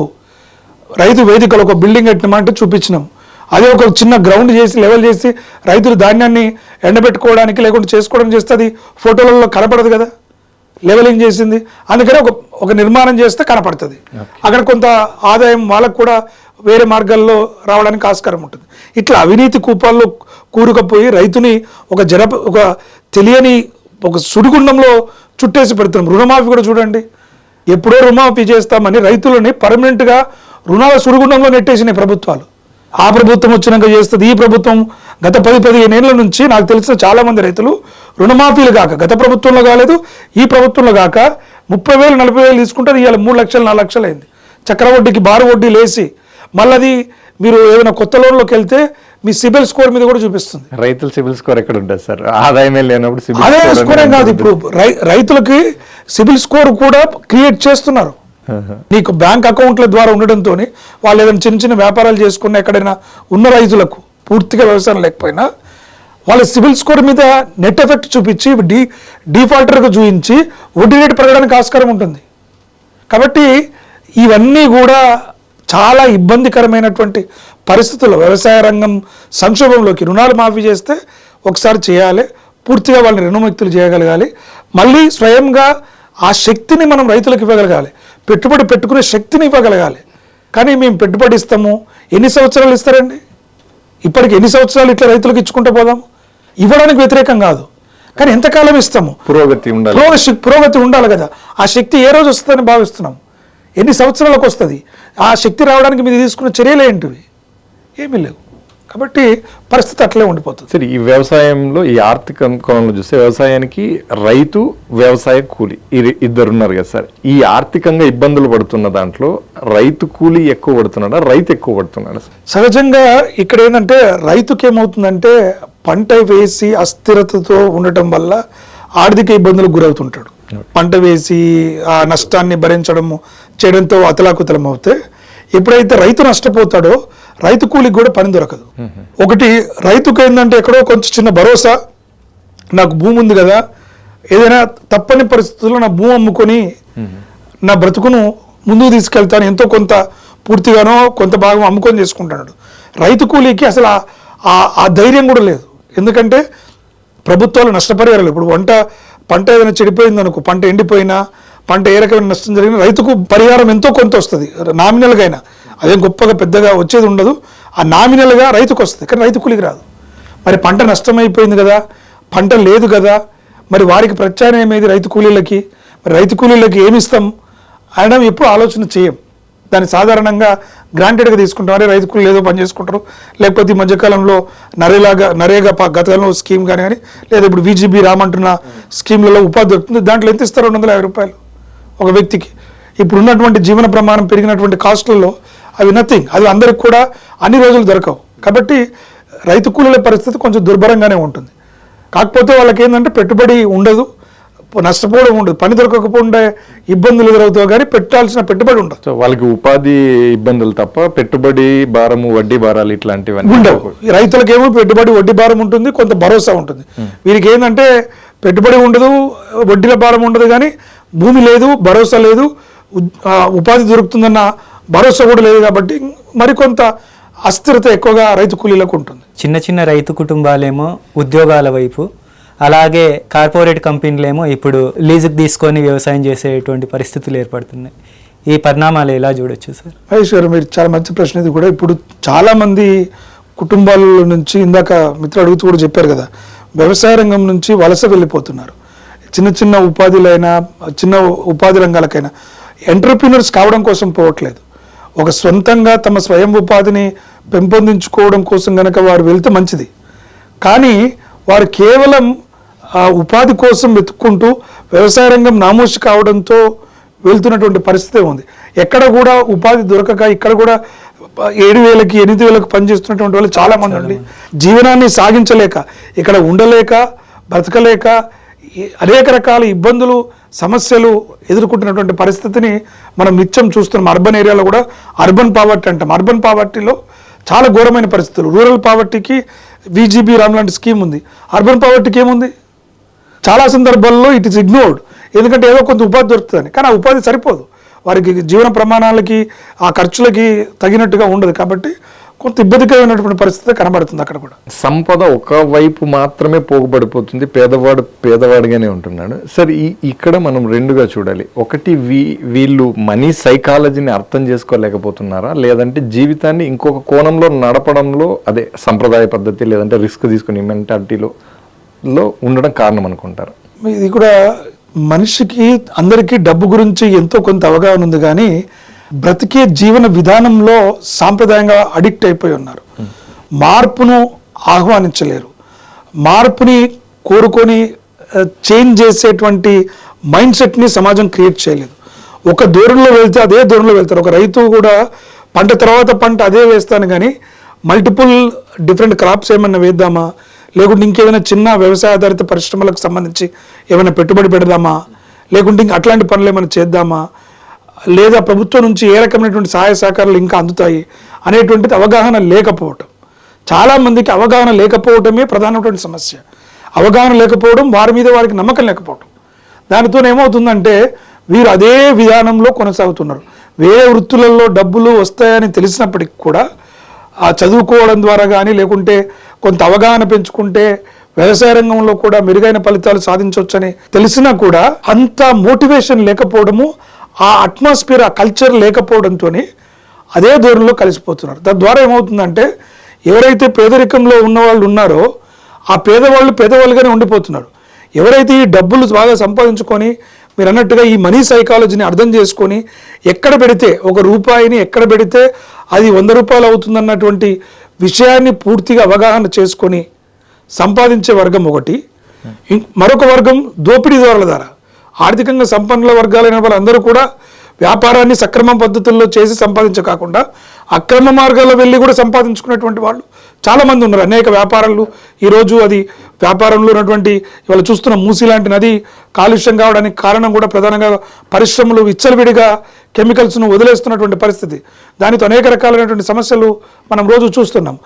సీవేజ్ ట్రీట్మెంట్ ప్లాంట్స్ పెట్టుకోవాలి, వాటికి సంబంధించిన ఒక ప్లాన్ ఉండాలి, కానీ అవి చేయవు, బాధ్యతను తీసుకోవు, ఖర్చు ఎక్కువ అవుతుందని చెప్పేసి విచ్చలవిడిగా సమాజంలోనికి ఆ నెగటివిటీని అంతా కూడా పరిశ్రమల ద్వారా సమాజంలో వాతావరణంలో కలిసిపోతున్నటువంటి పరిస్థితి వస్తుంది. తద్వారా అధిక లాభాలను గడిస్తున్నారు. ఆ సమాజం ఆర్థికంగా ఉన్నత వర్గాలు ఏమవుతున్నాయంటే మరింత డబ్బుని రూపాయికి 100 రూపాయలు చేసుకుంటే పేదవాళ్ళు రూపాయికి రూపాయి చేసుకోవడమే కష్టంగా మారింది. ఆ రూపాయిని పెట్టి ఆ రూపాయి సంపాదించుకుంటే చాలు, రూపాయికి 1 రూపాయి సంపాదించుకోవడం కన్నా వారు పెట్టిన రూపాయి తిరిగి మళ్ళీ వస్తే చాలు అనే దశకు చేరుకున్నటువంటి పరిస్థితి ఉంది. కాబట్టి సమాజంలో ఈ అవగాహన రావాలి. ప్రభుత్వం కూడా రైతాంగానికి ఆ యొక్క దృక్కోణాన్ని కలిగించాలి. మనం ఏ రకంగా అభివృద్ధి చెందగలుగుతాము, ఏ రకమైన పంటలు వేయాలి, ఒక వ్యాపారస్తుడు ఎంత రిస్క్ తీసుకొని ఎంతైతే వ్యాపార ఆలోచనల కోసం నిరంతరం ఉంటాడో రైతు కూడా పంటలను ఆ రకంగా చేసుకునేటువంటి ఆలోచన వస్తే కొంత మేరకు ఉపయోగం ఉంటుంది. సార్, ఇప్పుడు భారతదేశం ప్రపంచ 4వ ఆర్థిక వ్యవస్థగా ఉంది కదా సార్. ఈ భారతదేశానికి గ్రామీణ పల్లెలు వెన్నెముకలా ఉంటాయి. ఇది భారతదేశానికి యువత కూడా వెన్నెముక. ఇప్పుడు గ్రామాలలో టోటల్ రైతులందరూ కుప్పకూలిపోతున్నారు. ఉన్న మొత్తం యువత వ్యవసాయం వైపు అస్సలు వెళ్ళట్లేదు. ఇప్పుడు 4వ ఆర్థిక వ్యవస్థగా ఉన్న భారతదేశానికి ఈ 2 పరిణామాలు ఆర్థికంగా ఎలా ప్రభావితాన్ని చేస్తాయి సార్? ఇది గ్రామీణ ప్రాంతాల్లో ఇప్పటికీ కూడా ఏంటంటే వ్యవసాయం పైన చిన్న చిన్న సాంప్రదాయ వృత్తులు చేసుకుంటూ జీవనాన్ని సాగించే వాళ్ళే ఎక్కువగా ఉన్నారు. మనం ఒక దేశంగా ఆర్థికంగా బలంగా 4వ ఆర్థిక వ్యవస్థకు చేరుకున్నప్పటికీ ఆదాయ అసమర్థతల్లో కూడా ఎక్కువగా ఉన్నాయి. ఇవాళ భారతదేశంలో 1% మంది జనాభా దాదాపు 60 నుంచి 70% సంపద కేంద్రీకృతమైనటువంటి పరిస్థితి కనబడతా ఉంది. మిగతాదంతా చూస్తే మిగతా 2% జనాభా, మిగతా 20%, కేవలం ఒక 10% జనాభా దాదాపు 70 నుంచి 80% పంచుకుంటుంది. 20% ఆదాయాన్ని 70-80% ప్రజలు పంచుకుంటున్నటువంటి పరిస్థితిని మనకు కళ్ళ ముందు కనబడతా ఉంది. అంటే ఈ ఆదాయ అసమానతలు భారీగా పెరగడానికి కారణం కూడా ఈ ఇండస్ట్రియలైజేషను, సర్వీస్ సెక్టారు, ఇండస్ట్రీ సెక్టార్ అనేటువంటికి అత్యధిక ప్రాధాన్యతనివ్వటము, అనేక రకాల ప్రోత్సాహాలను ఇవ్వటము, అంతర్జాతీయంగా ఉన్నటువంటి ఆధునిక సాంకేతిక పరిజ్ఞానాన్ని అందిపుచ్చుకోవటము, దానికి సంబంధించినటువంటి యూనివర్సిటీలలో కూడా దానికి సంబంధించినటువంటి పరిజ్ఞానాన్ని పెంపొందించడము, కానీ వ్యవసాయ రంగానికి వచ్చినప్పుడు ఆ పరిస్థితి లేదు. వ్యవసాయ రంగంలో కూడా ఇవాళ వ్యవసాయ రంగ యూనివర్సిటీలలో పరిశోధనలు చేసినప్పటికి కూడా ఆ పరిశోధనలు పల్లెల్లోకి తీసుకెళ్లే వాళ్ళు కావాలి కదా, రైతులకు అందించే వాళ్ళు కావాలి కదా. ఇవాళ మొన్న బడ్జెట్లో కూడా భారత్ విస్తారణ ఒక యాప్ని పెడుతున్నామని కేంద్ర ప్రభుత్వం చెప్పింది. ఆ యాప్ గతంలో ఇక్రిసాట్ వాళ్ళు మన హైదరాబాద్లో కూడా తయారు చేయడం జరిగింది. అంటే సింపుల్గా ఒక పంటకు చీడపురుగు తగిలినా లేకుంటే భూసారాన్ని పరీక్ష చేయాలన్నా ఆ యాప్లకి ఒక ఫోటో తీసి పెడితే వచ్చే దానికి సంబంధించిన సమాచారం ప్రాంతీయ భాషల్లో వచ్చే అవకాశం ఉంటుంది. కానీ ఎంతమంది రైతులకు అవగాహన ఉంటుంది, ఎంతమంది చేసుకోగలుగుతారు అని అట్లా చేసుకోరని చెప్పేసి మనము అసలు దాన్ని ఇంట్రడ్యూస్ చేయకుండా ఉండి అవగాహన పెంచకుండా ఉంటే మరి ఎప్పటికి మారుతుంది? మరి వ్యవసాయ రంగంలో రైతులను చైతన్యవంతులు చేసేది ఎట్లా? అందుకని ఒక గ్రామంలో ఒక ఇద్దరు వ్యవసాయాధికారులను పెట్టండి. నేను చాలా సందర్భాలు అంటుంటాను, రెవెన్యూ వ్యవస్థకు పెట్టినట్టుగా ప్రతి గ్రామంలో ఇద్దరు ఒక గ్రామీణ వ్యవసాయ అధికారులు వ్యవసాయ పంటలు ఏ వేయాలి, భూసార పరీక్షలు ఎప్పుడు చేయాలి, 100 ఎకరాలు ఉంటుంది మండలానికి ఒక్క వ్యవసాయ అధికారి ఉంటాడు. ఆయనకి ప్రభుత్వానికి సంబంధించిన రికార్డులు రాయడానికి సమయం సరిపోతుంది. దానికి బదులుగా గ్రామానికి ఒక ఒక్కరిని లేదా ఇద్దరు వ్యవసాయాధికారులను పెట్టి పంటలన్నింటినీ సర్వేలు చేసి రైతులకు ఎప్పటికప్పుడు సమాచారాన్ని చేరవేస్తూ ఉంటే దిగుబడి పెరుగుతుంది, రైతులకు ఆదాయం పెరుగుతుంది, అవగాహన కూడా ఉంటుంది. యూత్ ఇప్పుడు సిటీలో ఎక్కువగా ఉంది సార్, వీళ్ళని క్రేజీగా వ్యవసాయం వైపు తిప్పాలంటే ఏ విధమైన ప్రణాళికలు వేస్తే సరిపోతుందండి? ఈ మధ్యకాలంలో చాలామంది యువకులు కూడా ఈ ఆర్గానిక్ ఫార్మింగ్ పేరుతో కూడా చాలామంది ఇట్లా చేస్తున్న పరిస్థితిని మనం చూస్తున్నాం. వ్యవసాయ క్షేత్రాలను పెట్టుకోవడం, చాలామందికి ఆరోగ్యం పట్ల అత్యంత ప్రాధాన్యతనిస్తున్నటువంటి సందర్భాల్లో ఎరువులు ఇలాంటి వాటిని తక్కువగా వేస్తూ, ఎరువులు అంటే న్యాచురల్ వాటిని ఎక్కువగా వేస్తూ, కెమికల్స్ లాంటివి తక్కువగా వేస్తూ పండిస్తున్న పంటలను వేస్తూ ఆదర్శంగా ముందుకు వెళ్తున్నటువంటి పరిస్థితి కావచ్చు, పాడి పరిశ్రమ కావచ్చు, కోళ్ళ పరిశ్రమ కావచ్చు, ఇట్లా అనేక రకాల పంటలను వేస్తున్న పరిస్థితి వస్తుంది. రైతాంగంలోకి వెళ్ళాలనుకున్న వారికి ఏంటంటే, ఒకటి ప్రభుత్వాలు సబ్సిడీలు కూడా మరికొన్ని పెంచాల్సిన అవసరం ఉంది. నగదు నేరుగా ఇచ్చే బదులు పనిచేసే పంటలకి ఎరువులు కావచ్చు లేదా వ్యవసాయ అధికారుల నిర్మాణం ద్వారా కావచ్చు చేసినప్పుడు వ్యవసాయం లాభదాయకం అన్నప్పుడు, ఎందుకంటే వ్యవసాయదారుడికి ఒక ఫ్రీడమ్ ఉంటుంది, ఎప్పుడైనా పని చేసుకోవచ్చు, తనకు సమయాన్ని బట్టి పని చేసుకొని మిగతా సమయాల్లో రెస్ట్ తీసుకునే అవకాశం ఉంటుంది. కాబట్టి అన్ని రంగాల్లోకి వెళ్ళా అది ఒక వ్యాయామం చేసినట్టుగా కూడా వ్యవసాయ రంగం శ్రమటోర్చి పనిచేసే పని. కాబట్టి ఖచ్చితంగా వ్యవసాయ రంగాన్ని వైపు ఆకర్షించాలంటే ఆ రంగానికి అధిక ఆదాయ మార్గాలను చూపించగలగాలి. ఎందుకంటే చివరికి ఎండ్ ఆఫ్ ది డే ఒక మనిషి ఆహారం పైన ఆధారపడతాడు. వస్తు సేవల కన్నా ఎక్కువ కూడా వ్యవసాయం, పంటలు ఉత్పత్తి, మేలు రకమైనటువంటి పంటల లభ్యమే మనిషి జీవనానికి మళ్ళీ మిగతా పురోగమనానికి సంబంధించినట్టు ఉంటుంది. కాబట్టి వ్యవసాయాన్ని లాభదాయకంగా చేయటం, వ్యవసాయ రంగానికి ఒక గౌరవమైన వృత్తిపదాన్ని గుర్తించడం. మనం జవాన్ ఎట్లయితే గౌరవప్రదంగా అరే ఒక జవాన్ వచ్చాడు, ఒక ఆర్మీ పర్సన్ వచ్చాడు అంటే గౌరవం ఇస్తామో, ఒక రైతు అని చెప్తే అంతే గౌరవాన్ని ఇచ్చే పరిస్థితి సమాజంలో తీసుకురావాలి. రైతు రంగానే నవ్వేస్తున్నారు ఈ మధ్యకాలంలో. ఏం చేస్తున్నావు అంటే వ్యవసాయం చేస్తున్నట్టు, అరే వ్యవసాయం చేస్తున్నట్ట అనేటువంటి పరిస్థితి నుంచి, అరే వ్యవసాయం చేస్తున్నావు బాస్, చాలా గ్రేట్, చాలా గొప్పోడివి, నువ్వు ఇంత త్యాగం చేసి అట్లా చేస్తున్నావు అంటే మంచోడివి నువ్వు. మా అందరికీ మనం మాటలు చెప్పుకుంటూ రైతే వెన్నుముక్క అంటాం, కానీ వెన్నుముక్కను ఎప్పుడో విరిచి పప్పి చేసి పిండి చేసి వదిలిపెట్టేశాం. సో వాళ్ళకి మళ్ళీ నిర్మించాలి అంటే ఆ గొప్పతనాన్ని కూడా ఇవ్వగలగాలి, ఆ డిగ్నిటీ కూడా ఆ ప్రొఫెషన్కి ఇవ్వగలగాలి. అప్పుడు మాత్రమే రైతు మరింత ముందుకెళ్తాడు. ఒక డిగ్నిటీయే కాకుండా, పేరు గొప్పనే కాకుండా దిగుబడి కూడా గొప్పగా రావాలి. ఆ రెండు వచ్చిన రోజు మాత్రమే ఈ సమస్యకు పరిష్కారం వస్తుంది. సార్, ఇంతకుముందు బడ్జెట్లో డిఫెన్స్కి ఎక్కడనో కొంత బడ్జెట్ కేటాయించేది. ఇప్పుడు గత బడ్జెట్లో చూసుకుంటే 2వ స్థానానికి డిఫెన్స్ బడ్జెట్ చేరింది. ఇది ప్రపంచ ఆర్థిక వ్యవస్థ కానీ భారతదేశ ఆర్థిక వ్యవస్థ పరిణామాలు అంటే ఒకవైపు 3వ ప్రపంచ యుద్ధం వస్తుంది, ముంచుకొస్తుంది అనేటువంటి పరిస్థితులు వస్తున్నాయి. దీన్ని ఎలా చూడవాలి సార్? ఇది కూడా చాలా మంచి ప్రశ్న. ఇప్పుడు మనకు అందరికీ తెలుసు, ఇటు అమెరికా, ఇరాన్, ఇజ్రాయిల్ ఈ 3 దేశాలతో మొదలైనటువంటి యుద్ధం ఇవాళ గల్ఫ్ దేశాలకు మధ్య ఆసియా గల్ఫ్ కంట్రీస్ అన్నిటికి కూడా పాకిపోవడం, నార్త్ కొరియా లాంటి దేశాలు కావచ్చు, మిగతా దేశాలు కూడా ఒక్కొక్కటిగా మెల్లిమెల్లిగా బయటికి వస్తూ యుద్ధంలో పార్టిసిపేట్ చేయడానికి సన్నాహాలు చేస్తున్నట్టుగా కనిపిస్తూ ఉంది. కాబట్టి ఇవన్నీ కూడా 3వ ప్రపంచ యుద్ధం లాగా ప్రకటించకపోయినప్పటికీ ఇది ఒక 3వ ప్రపంచ యుద్ధం లాగానే మీరు అన్నట్టుగా కనిపిస్తూ ఉంది. కాబట్టి రాబోయే రోజుల్లో చాలా తీవ్రమైనటువంటి పరిణామాలు ఎదుర్కోవాల్సి వస్తుంది. ఎందుకంటే అమెరికా లాంటి దేశమే మేము రక్షణాత్మక విధానాన్ని అవలంబిస్తాము, మాకు సెల్ఫ్ ఇది మా అమెరికా ఫస్ట్ రావాలని నినాదం తీసుకొని వస్తుంది. దీనివల్ల ఏమవుతుందంటే ఇవాళ ఒక ఇరాన్ లాంటి దేశము అమెరికాను ఎదుర్కొంటుంది. గత 10-15 రోజులుగా నిలబడి పోరాడగలుగుతుందంటే దేనివల్ల పోరాడగలుగుతుంది? డిఫెన్స్ మిసైల్స్ వాళ్ళకు ఉన్నాయి. అణు ఆయుధాలు లేకపోయినా డ్రోన్ టెక్నాలజీతో వారు చేసినటువంటివి కావచ్చు, మిసైల్స్ కావచ్చు, బలంగా ఉండడంతో ఇవాళ అమెరికా లాంటి ప్రపంచ అగ్రరాజ్య దేశాన్ని ఎదుర్కొనే శక్తిని ఇరాన్ ఉన్నది. కాబట్టి ఇప్పుడు ఏమైపోయిందంటే అన్ని దేశాలకు కూడా మా దేశం పైన కూడా ఈ దేశం అన్న దాడి చేస్తే ఎట్లా? ఇవాళ భారత్ కూడా చాలా మన పాకిస్తాన్ భారత్ యుద్ధంలో కూడా చూసాం, ఆపరేషన్ సింధూర్ విషయంలో కూడా మనకు రష్యా S-400 ఒక సుదర్శన చక్రం లాగా పనిచేసింది. S-400 అనేటువంటిది భారత్ పాకిస్తాన్ పైన గెలవడానికి ప్రధానంగా పనిచేసింది. బ్రహ్మోస్ రష్యా సహకారంతో మిగతా దేశాల సహకారంతో చేసిన బ్రహ్మోస్ కూడా చాలా బ్రహ్మాండంగా పనిచేసింది.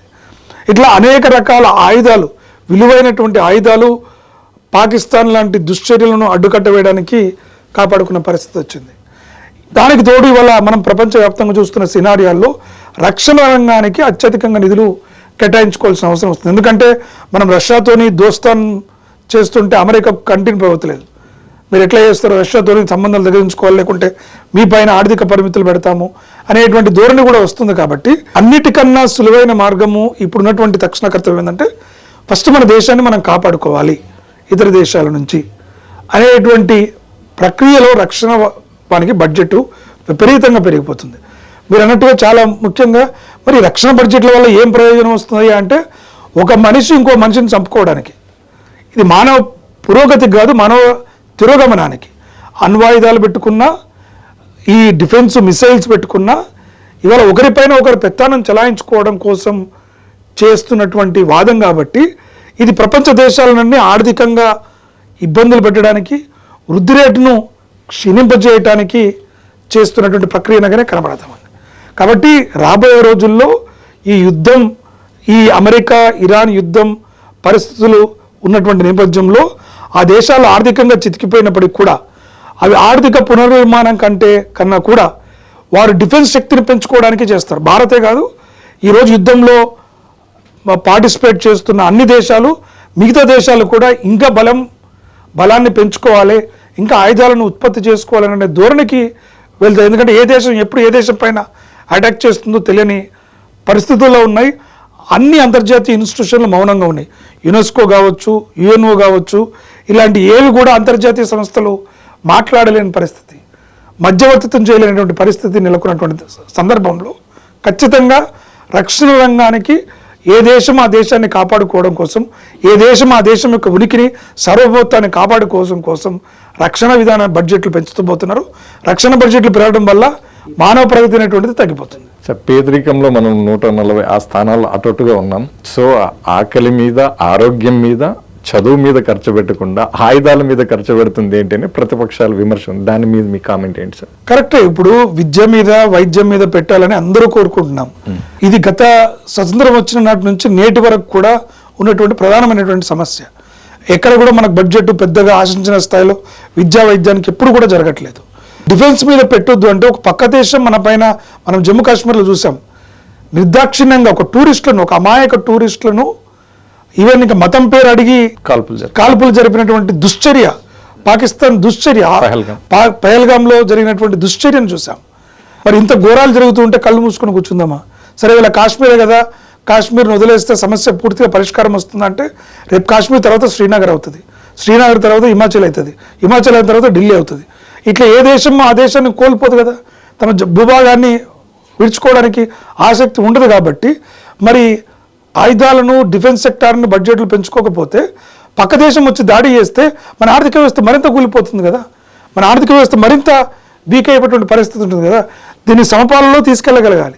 బడ్జెట్ను ఏ రకంగా పెట్టుకోవాలి, మనం పౌరులుగా బాధ్యత కూడా. మనకు భారతదేశంలో ఏంటంటే చాలామందికి పౌరులుగా విధులు, డ్యూటీస్ మీద ఎక్కువ అవగాహన ఉండదు, రైట్స్ మీదనే అవగాహన ఎక్కువ ఉంటుంది.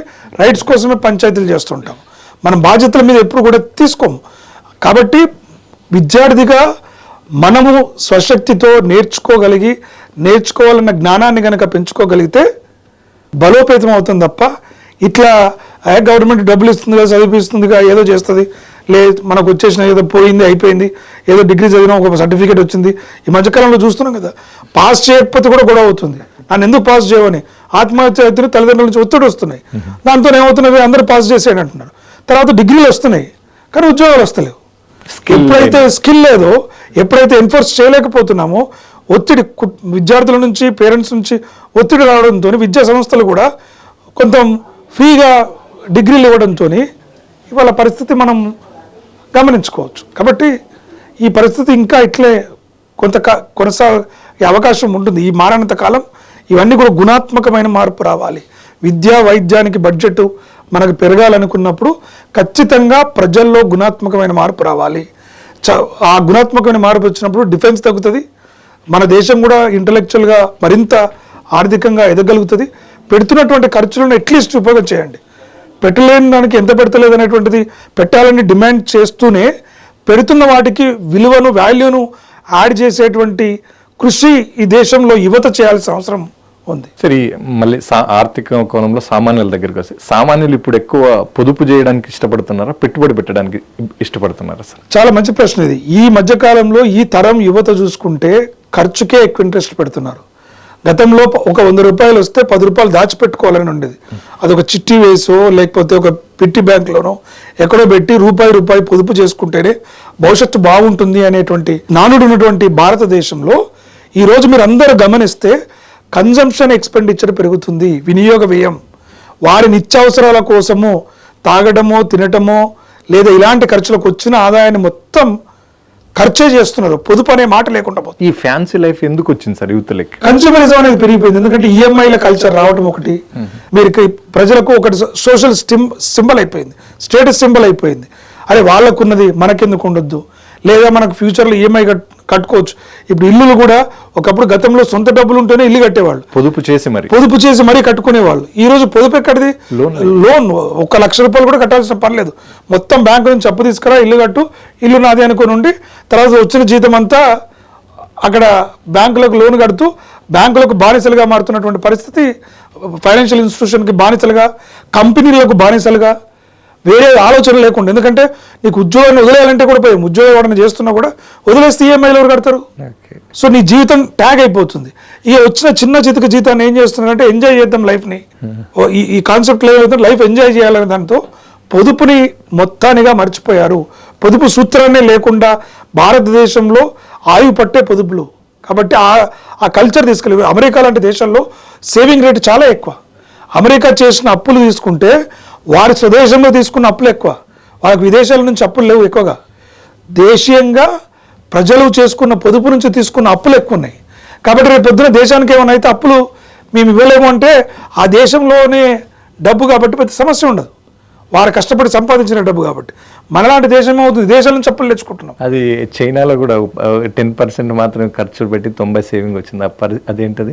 చైనాలో ట్రెండ్ వచ్చింది సార్, 90% దాచిపెట్టాలి, కేవలం 10% మాత్రమే నువ్వు ఖర్చు పెట్టాలి. యూత్ చాలా ప్రభావితం. డాజీ అనే సూత్రం వచ్చింది సార్ చైనాలో.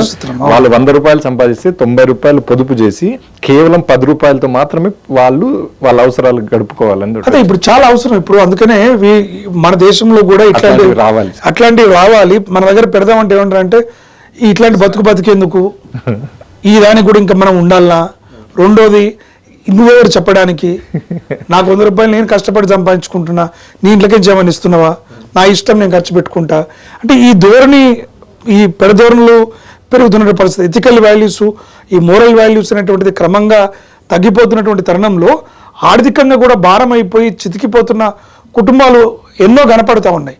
వాటికి ఇమ్మీడియట్గా తక్షణం కొంత రిలీఫ్ ఇచ్చి ఎంజాయ్మెంట్ అనిపించినా తర్వాత ఎంత బర్డెన్ అవుతున్నాయో రియలైజ్ అయినా బయటకు రాలేని పరిస్థితి చూస్తున్నాం. అందుకనే చాలామంది ఉద్యోగులు కొంతమంది ఆర్థికంగా ఒత్తిడికి లోనై ఆత్మహత్యలు చేసుకుంటున్న పరిస్థితి కూడా చెదురుమదురుగా మనకు కళ్ళ ముందు కనిపిస్తూ ఉంటాయి. సార్, ఇది కార్పొరేట్ పద్మవ్యూహం అందామా లేదంటే సామాన్య ప్రజల ఆర్థిక బలహీనతలు అందామా సార్? రెండింటిని సమ్మేళనం అనొచ్చు. కార్పొరేట్ యొక్క స్ట్రాటజీ, కార్పొరేట్ యొక్క మాయజాలం.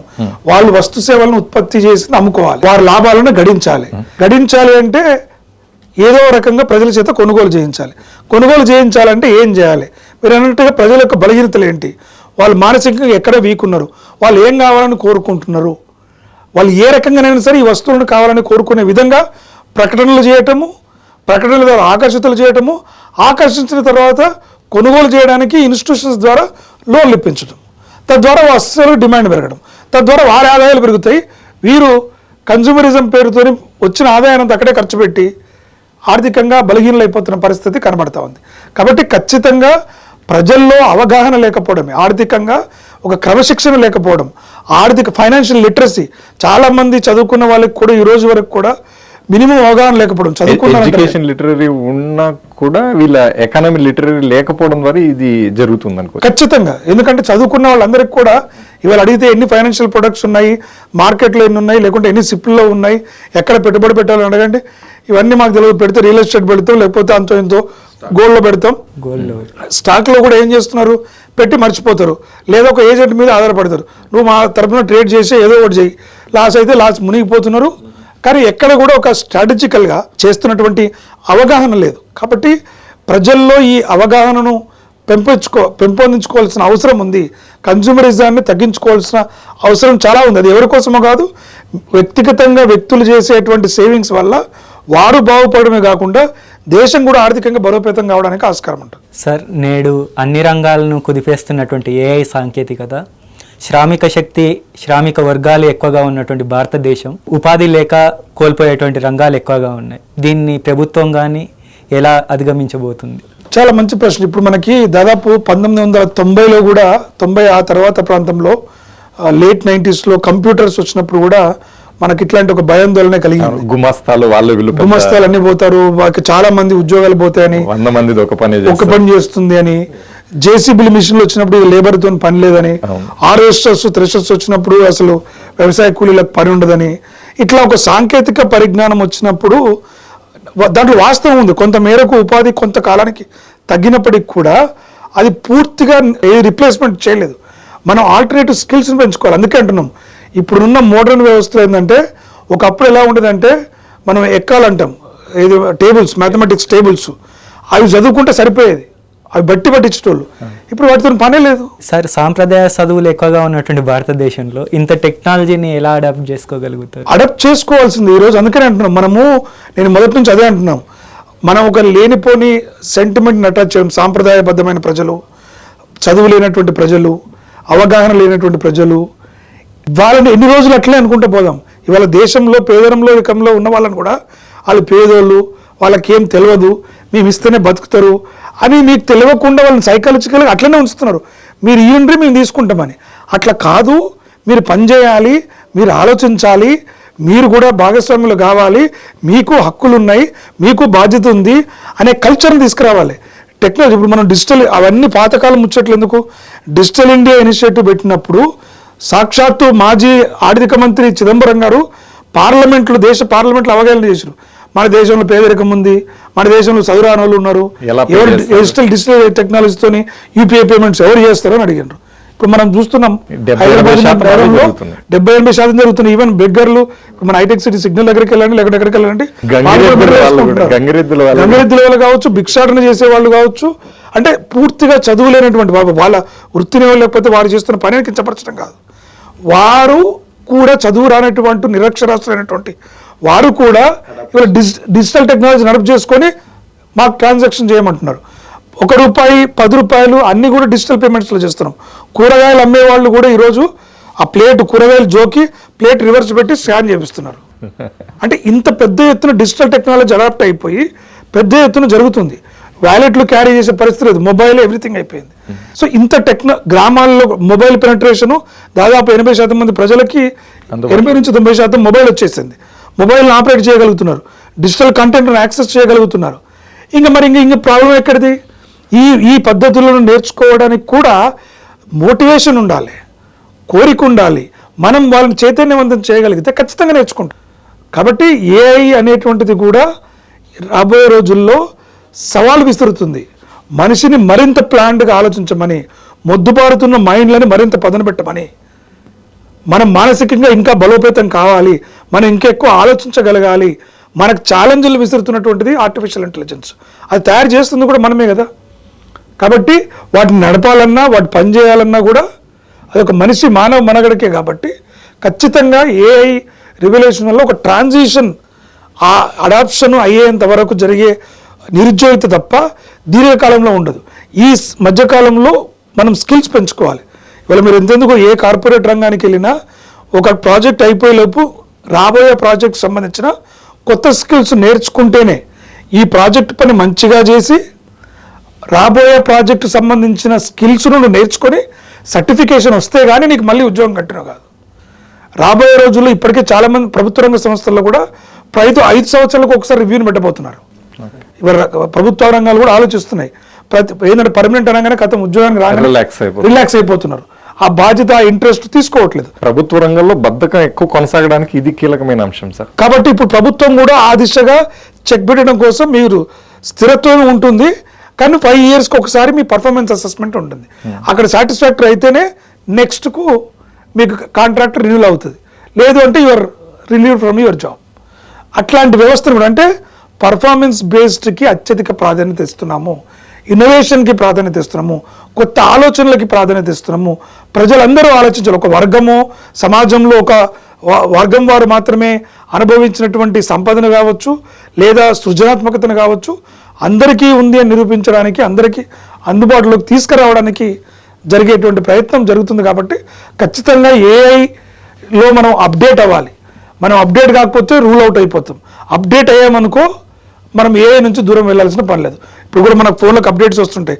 అప్డేట్ చేసుకుంటేనే నీకు అన్ని ఫీచర్లు పనిచేస్తాయి. అప్డేట్ చేయకపోతే పని చేయదు. ఇది కూడా అంతే. కొత్తగా మార్కెట్లోకి వచ్చిన ఫ్యూచర్ అప్డేట్ చేసుకొని నేర్చుకొని, అది టీచర్ అయినా, ఒక క్లర్క్ అయినా, లేదా ఇంకెవరైనా స్కిల్స్ పెంచుకుంటే మళ్ళీ నువ్వు ఉద్యోగ రంగంలో ఉంటావు. లేదు అంటే అన్ఎంప్లాయిడ్గా మిగిలిపోతావు. కాబట్టి పోటీతత్వం పెరుగుతుంది. మానవ మనుగడకు ఇది ఒక మంచి అవకాశం. మరిన్ని సౌకర్యాలు ప్రజలకు అందుబాటులో రావడానికి ఆస్కారం ఉంటుంది. సార్, ఎప్పుడు కూడా దిగుమతుల వలన ఇండియా రూపాయి క్షీణిస్తూనే ఉంటుంది. అలాగే విదేశీ పెట్టుబడులను కూడా వ్యూహాత్మకంగా రాబడుతూనే ఉంటుంది. దీన్ని ప్రభుత్వాలు ఎలా అవలంబిస్తున్నాయి? ఇప్పటికీ ప్రతి దేశానికి ఒకటి ఏముంటుందంటే వాళ్ళ కరెన్సీ బలంగా ఉండాలి, ఆ కరెన్సీతోనే దేశాలు ముందుకెళ్ళాలి. ఇప్పుడు అమెరికా ట్రంప్ ఎట్లయితే బలంగా కోరుకుంటున్నాడు అమెరికా ఫస్ట్ అని చెప్పేసి, అన్ని దేశాలు కూడా ఎక్కువగా ఎగుమతులు చేయాలి, తక్కువ దిగుమతులు చేయాలని భావిస్తాయి. కానీ వారికి ఉన్నటువంటి పరిమితులు, వనరుల నేపథ్యంలో ఆయా దేశాలు వస్తుసేవల ఉత్పత్తిని చేస్తుంటాయి. కాబట్టి ఖచ్చితంగా ఏ దేశమైనా తమ యొక్క కరెన్సీ విలువను కాపాడుకోవాలి అనుకున్నప్పుడు ఎగుమతులను పెంచుకోవాల్సిన అవసరం ఉంటుంది. కాంపిటేటివ్నెస్ పెరగాలి. అంటే ఏ దేశమైనా, ఇప్పుడు మనం భారతదేశం నుంచి అమెరికా మన దగ్గర నుంచి ఎక్కువ దిగుమతి చేసుకోవాలంటే అమెరికా పౌరులకి ఏం కావాలో ఆ వస్తువులను మనం తయారు చేసి అమ్మగలగాలి. మనం ఉత్పత్తి చేసింది వాళ్ళకి అమ్మడం కాదు. వాళ్ళకి ఏం కావాలో ఆ వస్తువులను ఉత్పత్తి చేసినప్పుడు అవి వాళ్ళ దేశంలో కన్నా మనం తక్కువ ధరలోకి ఉత్పత్తి చేసినప్పుడు మాత్రమే మన యొక్క ఎగుమతులు పెరగడానికి ఆస్కారం ఉంటుంది, మన కరెన్సీ బలంగా మారడానికి ఆస్కారం ఉంటుంది. అలా కాకుండా మనం ఎక్కువ దిగుమతులు చేసుకొని మనం అసలు వస్తు సేవలను ఉత్పత్తి చేయకుండా పోతే మన కరెన్సీ విలువ అనేటువంటిది పడిపోతుంది. రీసెర్చ్ చేస్తున్న మీరు యాజ్ ఎ ప్రొఫెసర్గా చాలా కంట్రీస్ తిరిగారు, లండన్, న్యూయార్క్ ఇలా తిరుగుతున్నప్పుడు ఆ కంట్రీస్లో ఎకానమీ, లిటరరీ ఆ దేశ ప్రజలకు ఎలా ఉంది, ఈ మన దేశంలో పోల్చి చూసినప్పుడు తారతమ్యాలు ఏంటి? అక్కడ ప్రజల్లో అవగాహన ఎక్కువగా ఉంది. ప్రజల్లో నేను ఫ్రాన్స్కు వెళ్ళి చూశాను. ఫ్రాన్స్లో కానీ రష్యాలో కానీ దేశాల్లో ప్రజల్లో అవగాహన ఆర్థిక ఫైనాన్షియల్ ఇన్స్ట్రుమెంట్స్ మీద, అందుకని అక్కడ ఎక్కువ ఏంటంటే మార్కెట్లలో కొంత ఎక్కువ పెట్టుబడి పెట్టడానికి ఆస్కారం ఉంది. దాదాపుగా ఒక 30 నుంచి 40% పెట్టుబడులు అభివృద్ధి చెందిన దేశాల్లో పెట్టుబడులు పెడుతున్నటువంటి పరిస్థితి మనకు కనబడుతూ ఉంటుంది. ముఖ్యంగా అక్కడ ఉన్నటువంటి ఆర్థిక క్రమశిక్షణ, సామాజిక క్రమశిక్షణ కూడా. ఇవాళ మీరు ఒక దేశం ఆర్థికంగా బలోపేతంగా ఉండడంతో పాటు మన భారతదేశం ఒక రకంగా చూస్తే చాలా చౌక. నేను ఈ మధ్య కాలంలో ఫ్రాన్స్కి వెళ్ళి వచ్చినప్పుడు చూసి వచ్చాను. ఇక్కడ మనం ఫర్ ఎగ్జాంపుల్ ఇవాళ గచ్చిబౌలి నుంచి మెహదీపట్నం వెళ్ళాలంటే నువ్వు ఫ్రాన్స్లో అయితే దాదాపు 9,000 అన్న పే చేయాలి ఇండియన్ రూపీస్లో. ఒక 1 వేకి 9,000 రూపాయలు వర్త్ పే చేస్తే తప్ప యూరోస్లో you have to pay them 35 to 40 euros you have to pay them. 50 euros depends on the distance. Highly expensive. మెట్రోలు కూడా వీక్లీ పాస్ ఇచ్చినా కూడా వీక్లీ పాస్ కూడా 70 euros. అంత బేర్ చేస్తున్నారు సార్ ప్రజలు, జీవన ప్రమాణాలు అంత బలంగా ఉన్నాయి. అందుకే నేను ఒక బర్గర్ తినడానికి 35 euros 35 euros ఇండియన్ రూపీలో కన్వర్ట్ చేసుకుంటే 35 into 90 దాదాపుగా మనకు 3,500 3,000 వరకు వస్తుంది. ఒక లంచ్ తినాలంటే 3,000, అది ఒక బర్గరు. 400 అయితే 3 బర్గర్లు తింటాడు అంటే 9,000. సో ఎంత ఎక్స్పెన్సివ్ మనం జీవన ప్రమాణాలు తీసుకున్నప్పుడు, అదే భారతదేశంలో తీసుకుంటే 200 పెడితే నీకు సరిపోయేంత ఫుడ్, సరిపోయేంత బిర్యానీ మనకు దగ్గర దొరుకుతుంది. అంటే జీవన ప్రమాణాలలో అన్ని రకాల ప్రజలు ఉండడానికి, జీవనం సాగించేటువంటి పరిస్థితి ఉంటుంది. కాబట్టి మన దేశంలో ఏంటంటే జీవనం కాస్ట్లు, లివింగ్ ఎక్స్పెన్సెస్ తక్కువ, కానీ ఆర్థిక అవగాహన కూడా తక్కువే. అక్కడ ఆర్థిక అవగాహన ఎక్కువ ఉంది, ఆదాయం ఎక్కువ ఉంది, ఖర్చులు కూడా అదే రకంగా ఉన్నాయి. కాబట్టి దానివల్ల ఏమవుతుందంటే మనం పేదరికంలో కూడా ఉంటాం. సాపేక్ష పేదరికము, నిరపేక్ష పేదరికము, అబ్సల్యూట్ పవర్టీ, రిలేటివ్ పవర్టీ అంటాం. ఈ అబ్సల్యూట్ పవర్టీతోనే మనకు ప్రాబ్లం ఎక్కువ. ఎందుకంటే కంప్లీట్గా వాళ్ళు పేదలు. అక్కడే ఉంటుంది రిలేటివ్ పవర్టీ ఉంటుంది. అంటే ఆర్థికంగా అసమానతల వల్ల మనకు పేదరికంగా కనిపిస్తారు తప్ప otherwise they are good enough. అన్ని రకాల సామాన్య రకాల సౌకర్యాలు కలుస్తూ ఉంటాయి. కాబట్టి సో అక్కడ ఆర్థికంగా కొంత అవగాహన, క్రమశిక్షణ కావచ్చు ఎక్కువగానే కనపడుతుంది భారత్తో పోల్చినప్పుడు. కాస్ట్ ఆఫ్ లివింగ్ ఆ కంట్రీతో పోల్చినప్పుడు మన కంట్రీ చాలా తక్కువ ఉన్నప్పుడు ప్రజలు దాన్ని ఆసరాగా చేసుకుని మరింత రిచ్ అవ్వాల్సి అవకాశం చాలా ఎక్కువగా ఉంటాయి వాస్తవానికి. అయినా మన వాళ్ళు ఎకానమీ డిసిప్లిన్ మెయిన్, ఎందుకంటే మన దగ్గర ఆదాయం కూడా తక్కువ. ఇప్పుడు అక్కడ ఏమవుతుంది, రేట్లు ఎక్కువ ఉన్నాయి, ఆదాయం ఎక్కువ ఉంది. ప్రజలు కష్టపడి చేసేటువంటి ఉద్యోగులు మార్కెట్ వ్యవస్థలోకి వెళ్ళిపోయారు కాబట్టి అక్కడ పనిచేసేటువంటి శాతం ఎక్కువ ఉంది, ఇక్కడ పనిచేసే తక్కువ ఉంది. మనకు మెయిన్ ఏంటంటే వర్కింగ్ క్లాస్ ఎంతమంది ఉన్నారు, వర్క్ ఫోర్స్ ఎంత ఉంది, ఆ వర్క్ ఫోర్స్లో క్వాలిటీ వర్క్ చేసే స్కిల్డ్ బేస్డ్ ఎంతమంది ఉన్నారు, ఎంతమంది స్కిల్ నేర్చుకుంటున్నారు. ఇవాళ మనకు ప్రభుత్వ విద్యాలయాల్లో, ప్రభుత్వ పాఠశాలలో చదువుకునే వాళ్ళు కొంతమంది మంచి మంచి స్థానాల్లో ఉన్న వాళ్ళు అయితే, చాలామంది ఏమనంటే మేము గవర్నమెంట్ కాలేజీలో చదువుకున్నాం. ఎందుకు? అక్కడే నాణ్యమైనటువంటి టీచర్లు ఉంటారు, హైలీ క్వాలిఫైడ్ ఉంటారు, బట్ అయినా కూడా మనకు అక్కడ మెరుగైన విద్య అందట్లేదు. కాంపిటేటివ్ లో టాపర్లు అందరూ ప్రభుత్వ ఉద్యోగాలు వెళ్తారు, ఈ చిన్న చిన్న కానీ వాళ్ళే పెద్ద పెద్ద ఉద్యోగాలు చేస్తారు, వాళ్ళే ఆర్థికంగా బలోపేతం అవుతున్నారు. అంటే ఈ యొక్క వ్యత్యాసాన్ని మనము గమనించాల్సిన అవసరం. ఒక దేశము ఆర్థికంగా వేతనాలు పెరగాలన్నా స్కిల్స్ రావాలి. మన భారతదేశంలో ఉన్నటువంటిది ఏంటంటే ఆదాయం తక్కువ ఉంది, ఖర్చులు కూడా తక్కువ ఉన్నాయి, కాస్ట్ ఆఫ్ లివింగ్ కూడా తక్కువ ఉంది. అక్కడ ఏమైపోతుందంటే ప్రజలు ఎక్కువ స్కిల్స్తోనే ఎక్కువ పనులు చేయగలుగుతున్నారు కాబట్టి కాస్ట్ ఆఫ్ లివింగ్ కూడా అకార్డింగ్లీ ఇట్స్ హై. సో మన దగ్గరకు వచ్చినప్పుడు అది తక్కువగా ఆదాయము, తక్కువ ఖర్చులు ఉన్నాయి, కానీ మన క్వాలిటీ లైఫ్ లేదు. అక్కడున్న క్వాలిటీ లైఫ్కి ఇప్పుడు చాలామంది కూడా, నేను నా మిత్రులు అడుగుతుంటాను, విదేశాలకు వెళ్ళి ఉన్నారు, అరే అక్కడ ఎందుకున్నారు, ఇండియాకి రావచ్చు కదా అంటే, ఎండ్ ఆఫ్ ది డే వాళ్ళు పెద్దగా సేవింగ్ చేయకపోయినా అక్కడ ఉన్నటువంటి పొల్యూషన్స్ లెవెల్స్ కావచ్చు, క్వాలిటీ ఆఫ్ లైఫ్ కావచ్చు, they feel very happy, very nice. So they very systematic, very organised. A approvals కావాలన్నా, ఏ పర్మిషన్లు కావాలన్నా, ఏ పని చేయాలన్నా ఒక సిస్టమేటికల్ అయిపోద్ది. మన దగ్గర ఆ పరిస్థితి ఉంటుంది. కాబట్టి ఈ రకమైన వింత పరిస్థితి మన దగ్గర కనబడుతుంది. ఎకానమీ లిటరరీ లేదని అంటున్నాం కదా సార్. మనం ఎకానమీ లిటరరీ రావాలంటే ముందు ఎకానమీ ఎడ్యుకేషన్ ప్రవేశపెట్టాలి కదా సార్. మనకు ఎకానమీ అనే సబ్జెక్టు ఏ ఇంటర్మీడియట్లో వస్తుంది, అది నువ్వు బైపీసీ తీసుకుంటే ఉండదు, మళ్ళీ ఎంపీసీ తీసుకుంటే ఉండదు, ఈ సిఈసీ హెచ్ఈసీ తీసుకుంటే అందులోనే ఉంది. ఇది స్కూల్ విద్యా వ్యవస్థలోనే ఏమైనా ప్రవేశపెడితే ఎటువంటి ప్రయోజనాలు ఉండొచ్చు అనుకుంటా? ఖచ్చితంగా లాభం ఉంటుంది. స్కూల్లో అడిగితే 6వ తరగతి నుంచే పిల్లలకి ఈ డబ్బుల గురించి, సేవింగ్స్ గురించి, పెట్టుబడుల గురించి చిన్న చిన్న లెసన్స్ ఒక పిక్టోరియల్ రూపంలో ఒక సబ్జెక్టే పెట్టాలి. ఒక 2 credits కోర్స్ లాగా మనం యూనివర్సిటీలో ఎట్లయితే అంటామో, ఒక చిన్న యాంగ్జిలరీ కోర్స్ లాగానో ఒక కోర్స్ పెడుతూ పిల్లలకి పిక్టోరియల్ రూపంలో ఏ రకంగా డబ్బులు ఎట్లా వస్తున్నాయి, ఎందుకంటే పిల్లలకు తెలియదు డబ్బులు కూడా ఎక్కడి నుంచి వస్తాయి. సో మనీ సైకాలజీని వాళ్ళకి ఇంట్రడ్యూస్ చేయాలి, మనీ సైకాలజీ చేయాలి. ఎందుకంటే నేను మా చిన్నపిల్లలు మా ఇంట్లో అడిగితే వాడు ఏమంటాడంటే, డబ్బులు లేవు గారు నా దగ్గర అంటే, ఏటీఎం పోదాం పదాలు ఉంటాయి, డబ్బులు తెచ్చుకుంటాను. అందులో డబ్బులు ఎవరంటే ఏ లేదు అందరికి వస్తుంది, నీకెందుకు రావు అంటాడు. సో ఈ డజంట్ నో. ఈ ఊర్లలో పిల్లప్పుడు డబ్బులు ఏమైనా చెట్లకు కాస్తాయి అని చెప్పి, చెట్లకు కాస్తాయి అంటాం. సో అంటే ఈ పట్టణాల్లో ఉండే పిల్లలు కూడా బియ్యం ఎక్కడి నుంచి వస్తున్నారంటే చెట్ల నుంచి వచ్చి ఉండేది, సూపర్ మార్కెట్ నుంచి వచ్చినాయి అన్నట్టుగా, డబ్బులు ఎక్కడి నుంచి వస్తాయంటే ఏటీఎం నుంచి వస్తాయి అంటాడు. ఏటీఎం నుంచి రావురా బాబు అంటే జెరాక్స్ మిషన్ లెక్క. సో అంటే వీళ్ళకి అవగాహన కల్పించాలంటే ఏం చేయాలి, స్కూల్ స్థాయి నుంచే వారికి ఈ యొక్క లెసన్స్ పెట్టగలగాలి. డబ్బులను ఎలా ఖర్చు పెట్టాలి, డబ్బులు అంటే అసలు ఏంటివి, డబ్బులు ఎలా వస్తాయి అనేటువంటి అవగాహన పాఠశాల స్థాయి నుంచి కళాశాల స్థాయి వరకు ఇట్లా ప్రతి కోర్సును పెట్టుకుంటూ, మీరు అన్నట్టుగా అన్ని డిసిప్లిన్ల వారికి పెట్టుకుంటూ వస్తే వారు ఆర్థికంగా ఫైనాన్షియల్ మేనేజ్మెంట్ అనేటువంటిది చాలా ప్లాన్డ్గా ఉండడానికి ఆస్కారం ఉంటుంది. ఇప్పుడు ఏమైపోతుంటే చాలామందికి డబ్బులు ఉంటాయి, కానీ డబ్బులని నార్మల్గా బ్యాంక్ అకౌంట్లో పెట్టడము, ఇంట్లో పెట్టుకోవడం చేస్తారు, కానీ డబ్బుని ₹1 10 రూపాయలు సంపాదించే సృష్టి చేసేటువంటి ధైర్యం చాలామంది చేయరు. ఎవరైనా కొందరు చేసిన రియల్ ఎస్టేట్ లేకపోతే ఏ చిట్ ఫండ్లోనో కొంత బిజినెస్ ఇన్వెస్ట్మెంట్స్ తప్ప otherwise they keep them liquid cash. అన్నిటికీ భయపడే వాళ్ళు లిక్విడ్ క్యాష్లో పెట్టుకుంటారు. అలాంటిది కాకుండా ఇలాంటి సేఫ్ మనకు మెజర్స్ ఉన్నాయి, అక్కడ కూడా పెట్టుకోవచ్చు, రిస్క్ తీసుకుంటే ఇలాంటివి పెట్టుకోవచ్చు అనే అవగాహన చిన్నప్పటి నుంచే పిల్లలకు వస్తే డబ్బులను కూడా జాగ్రత్తగా ఖర్చు పెట్టడానికి ఆస్కారం ఉంటుంది, డబ్బుల యొక్క విలువ కూడా తెలవడానికి ఆస్కారం ఉంటుంది. సార్ ఇక్కడ ఇంకొక కీలకమైన విషయం ఏంటంటే సార్, ఎడ్యుకేషన్లో ఎలిమెంటరీ అదే హైయర్ స్కూల్ లెవెల్లోనే ఎకానమీ ఇంట్రడ్యూస్ చేస్తే ఈ స్పిరిచువల్ వాదులు వీళ్ళు అంటుంటారు కదా సార్, ఇది మెటీరియల్ లైఫ్ని వాళ్ళు ఇప్పుడే ఎక్కువైపోయింది వాళ్ళకి అక్కడే ఇంట్రడ్యూస్ చేస్తారు. ఇప్పుడు మనకి డబ్బు మీద ఉంటారు కదా సార్, డబ్బు ఏముందరా అదేం పెద్ద లెక్క కాదు, విత్త మార్చన చేసి విర్రవీగుటే కదా అంటే మనీ అంటే పెద్ద లెక్క కాదు, కేర్లెస్ అనే ఒక స్పిరిచువల్లో మన ఉంది. ఇక్కడే ఎడ్యుకేషన్ ప్రవేశపెడితే వాళ్ళ నుంచి ఎలాంటి కామెంట్స్ ఎదురవచ్చు. కాబట్టి ఇక్కడ మనం ఓన్లీ ఎడ్యుకేషన్ ఇస్తున్నాం, డబ్బుల కోసమే జీవించు, డబ్బులే పరమావధిగా సంపాదించు అనేటువంటి అంశాన్ని మనము ఈ ఫైనాన్షియల్ లిటరసీ ద్వారా మేము మార్కెట్లో ఏ రకమైనటువంటి ఇన్స్ట్రుమెంట్స్ ఉంటాయి, నువ్వు సంపాదించిన డబ్బును ఎలా ఖర్చు పెట్టాలి, నువ్వు ఎంత డిసిప్లైన్డ్గా ఒక ఫైనాన్షియల్ డిసిప్లిన్ అనేటువంటిది ఎలా రావాలి, ఒక సిస్టమేటిక్ ఇన్వెస్ట్మెంట్స్ ఎలా చేసుకోవాలనే దానిపైన అవగాహన కల్పిస్తాం.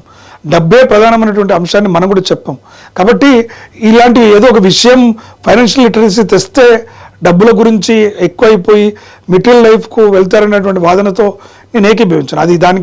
అది వేరు. మనం ఏంటంటే నువ్వు జీవితం దీనికోసమే బతుకు, డబ్బులే జీవితం అని మనం పాఠ్యాంశాల్లో కనుక చెప్తే ఎక్కడైనా ఇబ్బంది కలగవచ్చు. కానీ నువ్వు సంపాదించుకున్న డబ్బుని లేదా నీకు వస్తున్న డబ్బుని ఒక కిట్టి బ్యాంకుల రూపంలోనో లేకుంటే అట్లా అనుకుంటే మన కోర్సులో వేస్ట్, ఎందుకు చదివిస్తున్నాం? ఎవరైనా అలాంటి వాదన తెస్తే ఇవాళ ఇంజనీరింగ్ కోర్స్ ఎందుకు చదివిస్తున్నాం? ఉపాధి అంటే డబ్బు సంపాదించడమే కదా. ఉపాధి అంటే డబ్బు సంపాదన కదా. ఉపాధి అయినా నువ్వు ఉద్యోగాలు చూసుకున్నా డబ్బు సంపాదన కోసమే కదా. మరి అలాంటప్పుడు మరి కోర్సులు ఎందుకు? ఇవాళ ఇంటర్న్షిప్లు పెడుతున్నాము. ఇంటర్న్షిప్లు ఎందుకు పెడుతున్నాము? స్టార్టప్లు కానీ ఇంటర్న్షిప్లు కానీ ఎందుకు విద్యార్థులకు ఇస్తున్నాం అంటే మీకు పరిశ్రమలో ఎట్లా పని చేస్తున్నారో తెలవాలి, తెలుసుకొని మీరు ఆ స్కిల్స్ పెంచుకొని పోయి ఉద్యోగం చేయాలి, లేదా మీరు ఒక సొంతంగా పెట్టుకోవాలి, తద్వారా మీకు ఆదాయాన్ని సమకూర్చుకోవచ్చు అని చెప్తున్నాం. ఇవాళ మనం కూడా అదే అంటున్నాము. అదే విధానాన్ని వచ్చిన డబ్బులని ఉన్నటువంటి మీ చిన్న చిన్న పొదుపులని యువత కావచ్చు, స్కాలర్షిప్ల రూపంలో వచ్చిన డబ్బులు కావచ్చు, లేదా పార్ట్ టైం జాబులు చేసి సంపాదించిన డబ్బులు కావచ్చు, లేదా చిన్న చిన్న ఉద్యోగాలు చేస్తున్న సంపద కావచ్చు, వాటిని చిన్న చిన్న పొదుపులు ఎలా చేసుకోవాలి, ఏ రకంగా మన కుటుంబాలను మనం కాపాడుకోవాలి అనేటువంటి అంశాలను మనం చెప్పుకున్నప్పుడు బాగుంటుంది తప్ప ఇంకా ఈ విషయాలు మనం చెప్పదు మెటీరియల్ లైఫ్ అయిపోతుంది, అందరూ సన్యాసులుగా మారిపోండి అని చెప్తే అది ఏది పద్ధతి కాదు. సరే, వెస్ట్రన్ రైటర్లు చూసినప్పుడు మనకి డబ్బుకు రిలేటెడ్ ప్రాక్టికల్ బుక్స్ చాలా కనిపిస్తాయి. రిచ్ డాడ్ పూర్ డాడ్ కానీ వచ్చి సంపద సృష్టించడం ఒక రహస్యం, ఇట్లాంటి మనీ సైకాలజీ, ఇవన్నీ చూసినప్పుడు మనకు ఇండియాలో ఈ టైప్ ఆఫ్ ఎకానమీ గురించి రిలేటెడ్ బుక్స్ ఎక్కువ లేకపోవడానికి ఏంటి సార్ కారణం? మన దగ్గర ఏమనుకుంటారు అంటే అన్నీ నాకు తెలుసు అనుకుంటారు. మన వాళ్ళకి ప్రధానమైనటువంటిది ఏముంటుందంటే డబ్బు గురించి నాకు తెలియదా, ఖర్చు పెట్టడం తెలియదా, నాకు నేను మస్తు సంపాదించిన, నేను మస్తు చేసిన, సో ఇట్లా రకరకాలటువంటి వాదనలు వస్తుంటాయి. కొంచెం కాన్ఫిడెన్స్ లెవెల్స్ ఎక్కువగా ఉండి చేయటం ఒకటైతే, రెండు విరివిరిగా ఆ నాలెడ్జ్ కూడా చాలామందికి లేకపోవడం, ఉన్నవాళ్ళు ఇటు ప్రాంతీయ భాషలలోకి ఆ విధానాన్ని తీసుకురాకపోవడం. ఇందాక మీరు అన్నటువంటిది డబ్బులు అంటే అంత ఇంపార్టెంట్ కాదులే, వీడు ఎప్పుడైనా ఎవరన్నా డబ్బులు మాట్లాడతారు, వీడు ఊరికి డబ్బుల గురించి మాట్లాడతాడు, ఒకటి డబ్బులు మనిషిరా, కుక్కను కొట్టిన డబ్బులు వస్తున్నాయి, కుక్కను కొడితే డబ్బులు ఏడు వస్తాయి, అది కరుస్తుంది, పోయి హాస్పిటల్ పడాలి, రేబీస్ వ్యాధి వస్తుంది, మళ్ళీ దానికి ఖర్చు పెట్టుకోవాలి. కానీ అంటే మాడుకోవడానికి మాట్లాడుకోవడానికి సరదాకు బాగుంటాయి తప్ప రియల్ టైంలో డబ్బు సంపాదించడం అంత ఈజీ కాదు. సంపాదించిన డబ్బునికి దాన్ని మళ్ళీ ఉపయోగకరంగా ఖర్చు పెట్టడం మళ్ళీ అంత ఈజీ కాదు. దానికి లెసన్స్ కావాలి. ఇదేంటంటే లర్నింగ్ బై డూయింగ్ లాగా, మా తాతను చూసినా మా నాన్నని చూసినా వాళ్ళు ఖర్చు పెట్టిన నేను కూడా అట్నే ఖర్చు పెడతా అంటే కుదరదు. కొత్త ఇన్స్ట్రుమెంట్స్ వస్తున్నాయి, ఇవాళ కొత్త ఫైనాన్సింగ్ ఆప్షన్స్ వస్తున్నాయి. బిజినెస్ చేయడానికి కావచ్చు, ₹1 పెట్టుబడి లేకుండా కోట్ల వ్యాపారం చేస్తున్న వాళ్ళు ఉన్నారు. వాళ్ళ వ్యాపారాల్లో మనం పెట్టుబడులు ఎట్లా పెట్టాలి, అలాంటి వ్యాపారాలు మనం ఎలా చేయాలి, ఇలాంటివన్నీ మనకు తెలిసినప్పుడు మాత్రమే ఆ రకమైనటువంటి ఆస్కారం ఉంటుంది తప్ప ఇక లేదు మనము ఇట్లనే ఉండాలి, ఈ తెలుసుకోకూడదు అనుకున్నప్పుడు కొంత లిటరేచర్ కూడా మన దగ్గర తక్కువ ఉంది. ఎందుకంటే పెద్దగా ఆదరణ లేదు, ఎవరో కొంతమంది రాసినా కూడా ఆశించిన స్థాయిలో ఆదరణ లేకపోవడం. ఈ మధ్య కాలంలో కొంత సోషల్ మీడియా ప్రభావం పెరగడంతో కొంత ప్రజలు కావచ్చు, టీవీ ఛానల్లో కావచ్చు మనం చూస్తున్నాం, కొంత అవగాహన వ్యూస్ కూడా చాలా పెరుగుతున్నాయి. ఎక్కడెక్కడ చిన్న పెట్టుబడులు పెట్టుకోవాలి, ప్రజలకు కొంత ఆసక్తి ఉంటుంది, మాకు తెలియని విషయాలు తెలుస్తున్నాయని. కాబట్టి ఇప్పుడు కొంత అవగాహన వస్తుంది, మరింత అవగాహన రావాల్సిన అవసరం ఉంది. సార్, దేశ జీడిపిలో మేధో వలస వలన కొంత కుంటుపడుతుందని, అదే ఎన్ఆర్ఐ వలన మళ్ళీ సంపద తిరిగి వస్తుంది అనేటువంటి 2 భేదాలు ఉన్నాయి. దీన్ని ఎలా చూడాలి సార్? ఇది కూడా మంచి ప్రశ్న అండి. ఇది రిమిటెన్సెస్ మనం చాలా ఏమంటే భారతదేశానికి చాలా ఎక్కువగా రెమిటెన్స్ల రూపంలో వస్తుంటే, రిమిటెన్సెస్ అంటే విదేశాల్లో ఉన్నటువంటి వారు స్వదేశానికి కుటుంబ సభ్యులకు కానీ లేకపోతే మిగతా వారికి కానీ ఎవరైతే ఉంటారో వాళ్లకు పంపించేటువంటి డబ్బులను మనం రిమిటెన్సెస్ అంటాం. కాబట్టి ఈ రిమిటెన్సెస్ ఎప్పుడైతే వస్తాయో అవి దేశ ఆర్థిక విలువైనటువంటి ఫారెన్ ఎక్స్చేంజ్ని సంపాదించుకుంటున్నాం. దాని తద్వారా ఏమవుతుందంటే మనకు విలువైన ఫారెన్ ఎక్స్చేంజ్ వస్తుంది. కాకపోతే ఈ రెండింటిని బేరేజ్ చేసుకున్నప్పుడు మన ఫారెన్ ఎక్స్చేంజ్ రిజర్వ్స్ విలువైన అంతర్జాతీయ మారక విలువ కరెన్సీకి సంబంధించి వస్తుంది కదా, బాగుంటుంది అని దాన్ని రెండు ఆ ఇంటలెక్చువల్ కెపాసిటీ మన దేశంలోనే ఉంటే మనం స్వతహాగా మరింత అభివృద్ధి చెందడానికి ఆస్కారం ఉంటుంది. కానీ ఇవాళ చాలామందికి తెలుసు ఐఐటీలలో ఐఐఎంస్లో చదివినటువంటి విద్యార్థులు ఎక్కువ శాతం విదేశాలకు వెళ్ళిపోతున్నారు. అక్కడ పెద్ద కంపెనీలు రావటం, రిక్రూట్ చేసుకోవడం, చాలా డబ్బులను ప్యాకేజ్ రూపంలో ఇవ్వటం, దానితో వీళ్ళు అట్రాక్ట్ అయిపోయి అక్కడికి వెళ్ళిపోతున్న పరిస్థితి ఉంది. సత్యనాథ్ వీళ్ళంతా అలా వెళ్ళిపోయినాయి. సుతర పిచ్చేయాలంటే కావచ్చు చాలా మంది మనకు భారత సంతతికి చెందినటువంటి అనేక మంది కూడా ఇవాళ వెళ్ళి విదేశాల్లో సెటిల్ అవడానికి కారణం అక్కడ ఇచ్చినటువంటి వేతనాలు, అక్కడ చేస్తున్నటువంటి. తద్వారా ఏమవుతుందంటే అక్కడ టెక్నాలజీ అభివృద్ధి అవుతుంది, అక్కడ ఉపాధి పెరుగుతుంది. కానీ అంతలాంటి మేధో సంపత్తి భారతదేశంలో ఉంటే ఇక్కడ టెక్నాలజీ డెవలప్ అయ్యేది, ఇక్కడ ఉద్యోగాల కల్పన జరిగేది.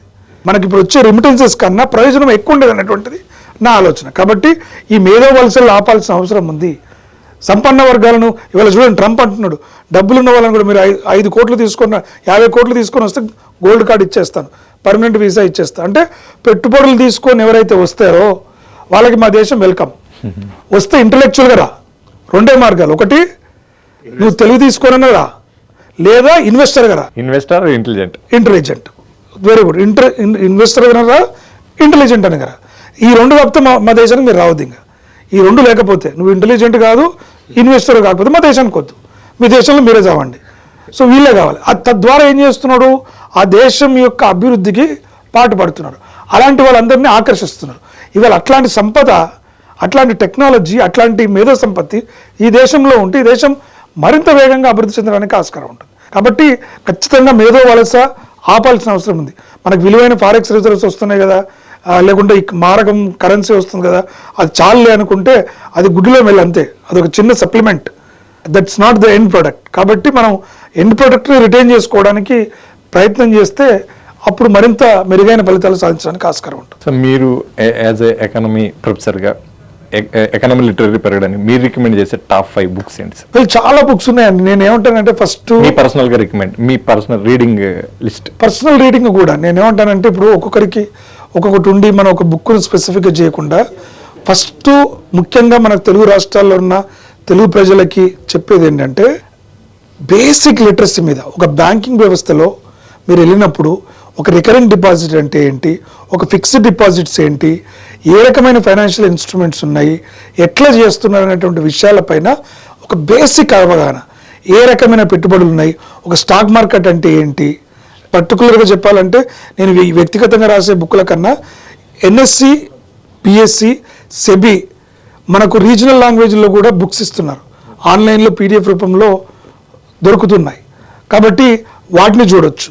చాలామంది ఈ మధ్యకాలంలో యూట్యూబ్ ఛానళ్ళ ద్వారా కూడా చాలామంది ఫైనాన్షియల్ అడ్వైజర్స్, సర్టిఫైడ్ అడ్వైజర్స్ కూడా చాలా రకాల మంది వీడియోలు, రకరకాల పేర్ల ఛానల్తో ముందుకు వస్తూ చాలా విలువైనటువంటి సమాచారాన్ని ప్రజలకు చేరవేస్తున్నటువంటి పరిస్థితిని మనం చూస్తున్నాం. కాబట్టి మీరు ఏదైనా ఒకటి, ఎవరికైతే యూట్యూబ్ నేను వింటాను కానీ చదవలేను అనుకునే వాళ్ళకి యూట్యూబ్లలో చూసుకోవచ్చు, లేదా ఆడియో వినొచ్చు.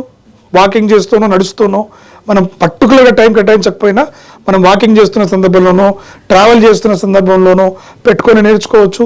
లేదు నాకు వినడం చూడటము ఆసక్తి లేదు, చదువుకోవాలనుకుంటే ఎన్ఎస్సి, బిఎస్సి లాంటి బుక్స్లో వేరే అథెంటికేటెడ్ ఇన్ఫర్మేషన్, మనకు బేసిక్ ఇన్ఫర్మేషన్ దొరుకుతుంది. తర్వాత ఫైనాన్షియల్ ప్రొడక్ట్స్ గురించి, ఆయా ప్రొడక్ట్స్, ఆయా బ్యాంకుల గురించి, వాటి గురించి ప్రతి ప్రొడక్ట్ ఏంటి, దాని పుట్టుపూర్వోత్తరాలు ఏంటి అనేది చూసుకోవాలి. దానికి ఆదాయం ఎంత రాబోతుంది, ఎంత రిస్క్ ఉంటుంది. ఇవాళ స్టాక్ మార్కెట్లో కూడా ఇన్వెస్ట్ చేయాలంటే మనకు స్టాక్ ఎక్స్చేంజ్లు మెయింటైన్ చేసే వెబ్సైట్లో మనకు వ్యార్ మోడల్ ద్వారా ఎస్టిమేట్ చేసి దాని స్టాండర్డ్ డివియేషన్ ఇచ్చి ఎంత రిస్క్ ఉందనేది కూడా చెప్తుంది. ఎంత లిక్విడ్ ఉంది, ఎంత ఇల్లిక్విడ్ ఉంది, లేదా ఎంత రిస్క్ ఉందనే అంశాలను కూడా పరిశోధన చేసి ఇన్ఫర్మేషన్ ఇస్తారు. కాబట్టి ఇట్లాంటి వాటిపైన కొంత ఆసక్తి ఉండాలి. ఇంగ్లీష్లో అయితే బోల్డ్ అనే పుస్తకాలు ఉన్నాయి. సో మీకు నచ్చిన మీ ఫేవరెట్ బుక్స్ ఏంటి సార్? టాప్ 5 మీ ఫేవరెట్, మిమ్మల్ని ఇంపాక్ట్ చేసిన ఎకనామిక్ బుక్స్? నాకు ఇంపాక్ట్ అంటే ఈ మధ్యకాలం నేను రామ్ ప్రసాద్ గారి బుక్ ఒకటి చదివానండి, మనీ విటమిన్స్ బుక్ ఒకటి, తెలుగులో అయితే అది బాగుంది. ఇంకొకటి మనీ సైకాలజీ అని ఒక పుస్తకము అట్లరేఫ్ వాళ్ళది ఒక పుస్తకం ఉంది, సైకాలజీ ఆఫ్ మనీ అని. సో ఇలా కొన్ని పుస్తకాలు, రాబర్ట్ టియోస్ కావచ్చు, ఇవన్నీ one can refer the books. మీరు యూత్ కి చెప్పదలుచుకుంటే ఎకానమీ గురించి 2 లైన్లలో చెప్పగలిగిన టిప్స్ ఏంటి సార్? ఒకటి, ఆర్థిక వ్యవస్థ గురించి అవగాహన పెంచుకోవటం. దేశము, రాష్ట్రము ఏ రకంగా అభివృద్ధి చెందుతుంది, ఏ రకంగా దేశం కోసం, రాష్ట్రం కోసం ప్రణాళికలు చేస్తున్నారు, ఏ రకంగా ఆర్థిక నిధులను ఖర్చు చేస్తున్నారు. ఎలక్షన్ సమయాల్లో ఇచ్చే ప్రామిస్లను ఆధారంగా చేసుకోకూడదు. బడ్జెట్లో వచ్చేటువంటి ఖర్చులు, వాళ్ళు పెట్టిన ప్రపోజల్స్ ఎంత, యాక్చువల్స్గా ఖర్చు పెట్టింది ఎంత, బడ్జెట్ రోజు కూడా విని బడ్జెట్ అంకెలు విని మళ్ళీ మోసపోవద్దు. యాక్చువల్గా పెట్టిన ఖర్చులు ఎంత, ఇటువంటి సమాచారాన్ని క్రోడీకరించుకొని లేదా తెలిసిన ఎక్స్పర్ట్స్ నుంచి నేర్చుకొని ఒక నిర్ణయం తీసుకోవడం ఒకటి. 2, వ్యక్తిగతంగా ఫైనాన్షియల్ లిటరసీ పైన మీరుకు అవగాహన కల్పించుకోవాలి. ఎవరో వచ్చి మాకు చెప్తలేరు, మాకు పెట్టుబడి పెట్టాలన్నది నాకు తెలియదు అంటే మనకు సామెత అంటే ఆకలి అవుతుంటే అమ్మాయిని అడగని అన్నం పెట్టదు అంటారు. అట్లాగే నీ ఫైనాన్షియల్ ఎక్స్పీరియన్సెస్ గురించి కూడా నీకంటూ ఒక ఇంట్రెస్ట్ ఉండాలి, ఆసక్తి ఉండాలి. చదువుకోవడానికి ఈరోజు యూట్యూబ్లో కావచ్చు, సోషల్ మీడియాలో కావచ్చు, లేదా ఏఐలో కావచ్చు, మీరు చాట్‌జీపీటీని అడిగినా ఏ ప్రొడక్ట్ గురించి, ఒక బ్యాంక్ గురించో, ఒక ఫైనాన్షియల్ మార్కెట్ గురించి అయితే కూడా విలువైన సమాచారాన్ని అందించడానికి ఆస్కారం ఉంది. సమాచారం అనేటువంటిది అసలు కొరతే లేదు. కాబట్టి ఇవన్నిటిపైన ఒక అవగాహన కల్పించుకొని పొదుపును పెంచుకునే కార్యక్రమాలు చేపట్టండి. పొదుపు చేసిన దాన్ని పెట్టుబడి రూపంలో కన్వర్ట్ చేసుకునే ఆలోచనలు చేయండి. ఫైనాన్షియల్ లిటరసీని ఎక్స్పర్ట్స్ దగ్గరికి వెళ్ళండి. చాలామందికి ఏముంటుందంటే, ఇప్పుడు మహేష్ గారు సర్టిఫైడ్ ఫైనాన్షియల్ ప్లానర్. ఇప్పుడు నేను మహేష్ దగ్గరికి వెళ్ళి, సార్ కొంచెం నాకు ఏదైనా పెట్టుబడి పెట్టడానికి అడ్వైజ్ చేయాలంటే నేను ఒక 1000 రూపాయలు ఛార్జ్ చేస్తున్నాను అనుకో, అమ్మా ఈయన 1000 రూపాయలు అడుగుతాడు, ఎందుకు వచ్చిన గొడవలే, ఏమొద్దులే, ఇక నాకు తెలియదా, నాకు తెలుసు, నేనే పెట్టుకుంటాడు. ఆ 1000 రూపాయల వర్త్ వారు ఇచ్చే ఇన్ఫర్మేషన్ వల్ల మీకు 1,00,000 రూపాయలు సేవ్ అవచ్చు. అది ఇమ్మీడియట్ కాకపోయినా దీర్ఘకాలంలో అవుతాయి. కాబట్టి కొంత అనుభవము, ఆ విషయం తెలియనప్పుడు సర్టిఫైడ్ ఫైనాన్షియల్ అడ్వైజర్ ఎవరు మీకు అందుబాటులో ఉంటే వారి దగ్గర కూడా తీసుకోవడం వల్ల కొంత అవగాహన మీకు మీరు కల్పించుకోవడానికి ఎక్స్పర్ట్ లేనప్పుడు, ఎట్లయితే ఇప్పుడు చాలామంది డాక్టర్ దగ్గరికి ఎట్లా వెళ్తున్నామో, మనకు ఆరోగ్యం బాగాలేకపోతే సైకాలజీకి ఎట్లా వెళ్తున్నామో, ఫైనాన్షియల్ అడ్వైజర్కి కూడా మన డబ్బులను సంపాదించుకున్న డబ్బులని ఎట్లా ఖర్చు పెట్టుకోవాలనేటువంటిది మనకు తెలియనప్పుడు తెలిసిన వారి దగ్గరికి వెళ్ళి ఒక సలహా తీసుకొని ఆ రకంగా పెట్టుబడి పెట్టుకోవడం వల్ల ఫలితాలు బాగుంటాయి తప్ప వాళ్ళు అడిగేటువంటి ఛార్జ్ చేసే ఫీజు గురించి భయపడి వెళ్లకుండా మనకు తోచినట్టు అన్స్ట్రక్చర్డ్ వేలో పెట్టినట్టు. ఇప్పుడు ఏంటంటే కొంతమంది విద్యార్థులు కోచింగ్ తీసుకుంటే చాలా షైన్ అవుతారు, చాలామంది విద్యార్థులు అందుకే కోచింగ్ పోతుంటారు, కొంతమంది సెల్ఫ్గా చదువుకుంటారు. అట్లనే ఈ ఫైనాన్షియల్ లిటరసీ కూడా కొంతమందికి శిక్షణ అవసరము, కొంతమంది సెల్ఫ్ లెర్నింగ్ చేసుకోవచ్చు, కొంతమందికి అడ్వైస్తో వెళ్తే ప్రయోజనం ఉంటుంది. కాబట్టి మీరు ఒక పక్కా ప్లాన్ వేసుకొని మీ అవగాహనను మీరు ఎస్టిమేట్ వేసుకొని చేసుకున్నప్పుడు మాత్రం ఖచ్చితంగా ఈ డబ్బులకు ప్రయోజనం ఉంటుంది. మన లలిత జ్యువెలరీ అడ్వర్టైజ్మెంట్ అతను అంటుంటారు కదా, డబ్బులు ఊరికే రావని. మన డబ్బులను కష్టపడి సంపాదించిన ప్రతి రూపాయి ఇంకో రూపాయిని సంపాదించే విధంగా ప్రత్యామ్నాయ మార్గాలు చూసుకోవాల్సిన అవసరాన్ని గుర్తుపెట్టుకోవాలి. సరే, ఈ ఫ్యూచర్లో ఆయన మా ఫ్యామిలీ డాక్టరు, ఈయన మా ఫ్యామిలీ ఇలా అని చెప్పే క్రమంలో ఈయన మా ఫ్యామిలీ ఎకానమీ అడ్వైజర్ అనే వెదర్ రాబోతుందా సార్ ఫ్యూచర్? ఖచ్చితంగా. ఎందుకంటే చాలా మందికి చాలా ప్రొడక్ట్స్ రావటము, దాంట్లో లోటుపాట్లు తెలుసుకునే టైం లేదు. నేను ఒక ప్రొఫెషనల్లో బిజీ అయిపోయి నా ప్రొఫెషన్లో టైం కేటాయించడమే డబ్బు ఎర్నింగ్కే సరిపోతుంది. కానీ ఆల్టర్నేటివ్గా నేను ఇన్వెస్ట్మెంట్ నా పోర్ట్ఫోలియోని మేనేజ్ చేసుకోవడానికి పెద్దగా టైం లేనప్పుడు చాలామంది ఇప్పటికే ఆధారపడుతున్న పరిస్థితి ఉంది. మా ఫ్యామిలీ ఫైనాన్షియల్ అడ్వైజర్ అని చెప్పేసి ఒక అడ్వైజర్ని పెట్టుకొని అన్ని రకాలుగా, ఒక సిఏ అయితే అకౌంటెంట్, ఆడిట్ ఎట్లయితే చేస్తారో ఒక అడ్వైజర్ కూడా ఫైనాన్షియల్ అడ్వైజరు పెట్టుకుంటే చిన్న పెద్ద అడ్వైజర్ ఎవరైతే ఉంటారో తద్వారా మరింత మెరుగైన ఫలితాలు రావడానికి ఆస్కారం ఉంటుంది. సార్, చివరిగా మీ economy portfolio for example 100 rupees అనుకుంటే మీరు దీంట్లో సేవింగ్ ఎంత చేస్తున్నారు, ఇన్వెస్ట్మెంట్ ఎంత చేస్తున్నారు, మీ ఎక్స్పెండిచర్ ఎలా వెళ్తుంది? జస్ట్ 100 రూపీస్లో మీ పర్సంటేజ్ చెప్పండి సార్. పర్సంటేజ్ అనుకుంటే ఇప్పుడు ఫర్ ఎగ్జాంపుల్ దాదాపుగా నేను ఒక రియల్ ఎస్టేట్ మార్కెట్లో ఒక 30% వరకు పెట్టాను. గోల్డ్లో ఒక 10%, ఓకే మిగతావి కొంత ఈక్విటీలో ఒక 20%, 60. సో మిగతావి కొన్ని స్కీమ్స్లలో ఏవైతే సుకన్య సమృద్ధి యోజన లాంటి స్కీము లాంటిలో ప్లస్ ఎన్పిఎస్లో ఒక 20% వరకు వెళ్తుంటాయి. స్టాక్ ఇట్లాంటివి స్టాక్స్లో కూడా 20% పెడుతున్నాను. స్టాక్స్లో ఒక 20% పోతుంది.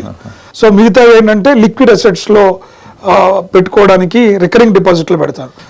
రికరింగ్ డిపాజిట్లలో పెట్టుకోవడము, హ్యాండ్స్ అనేది ఎమర్జెన్సీ ఫైనాన్షియల్ రిక్వైర్మెంట్స్ అనుకోని అన్ఎక్స్పెక్టెడ్ ఎమర్జెన్సీ వచ్చినందుకు కొంత లిక్విడ్గా ఉండాలనేటువంటి ఆలోచనతో ఆ రకంగా మిగతాది అటువైపు పెట్టుకోవడానికి ప్రిఫరబుల్గా చూస్తుంటాను. Thank you sir. Thank you.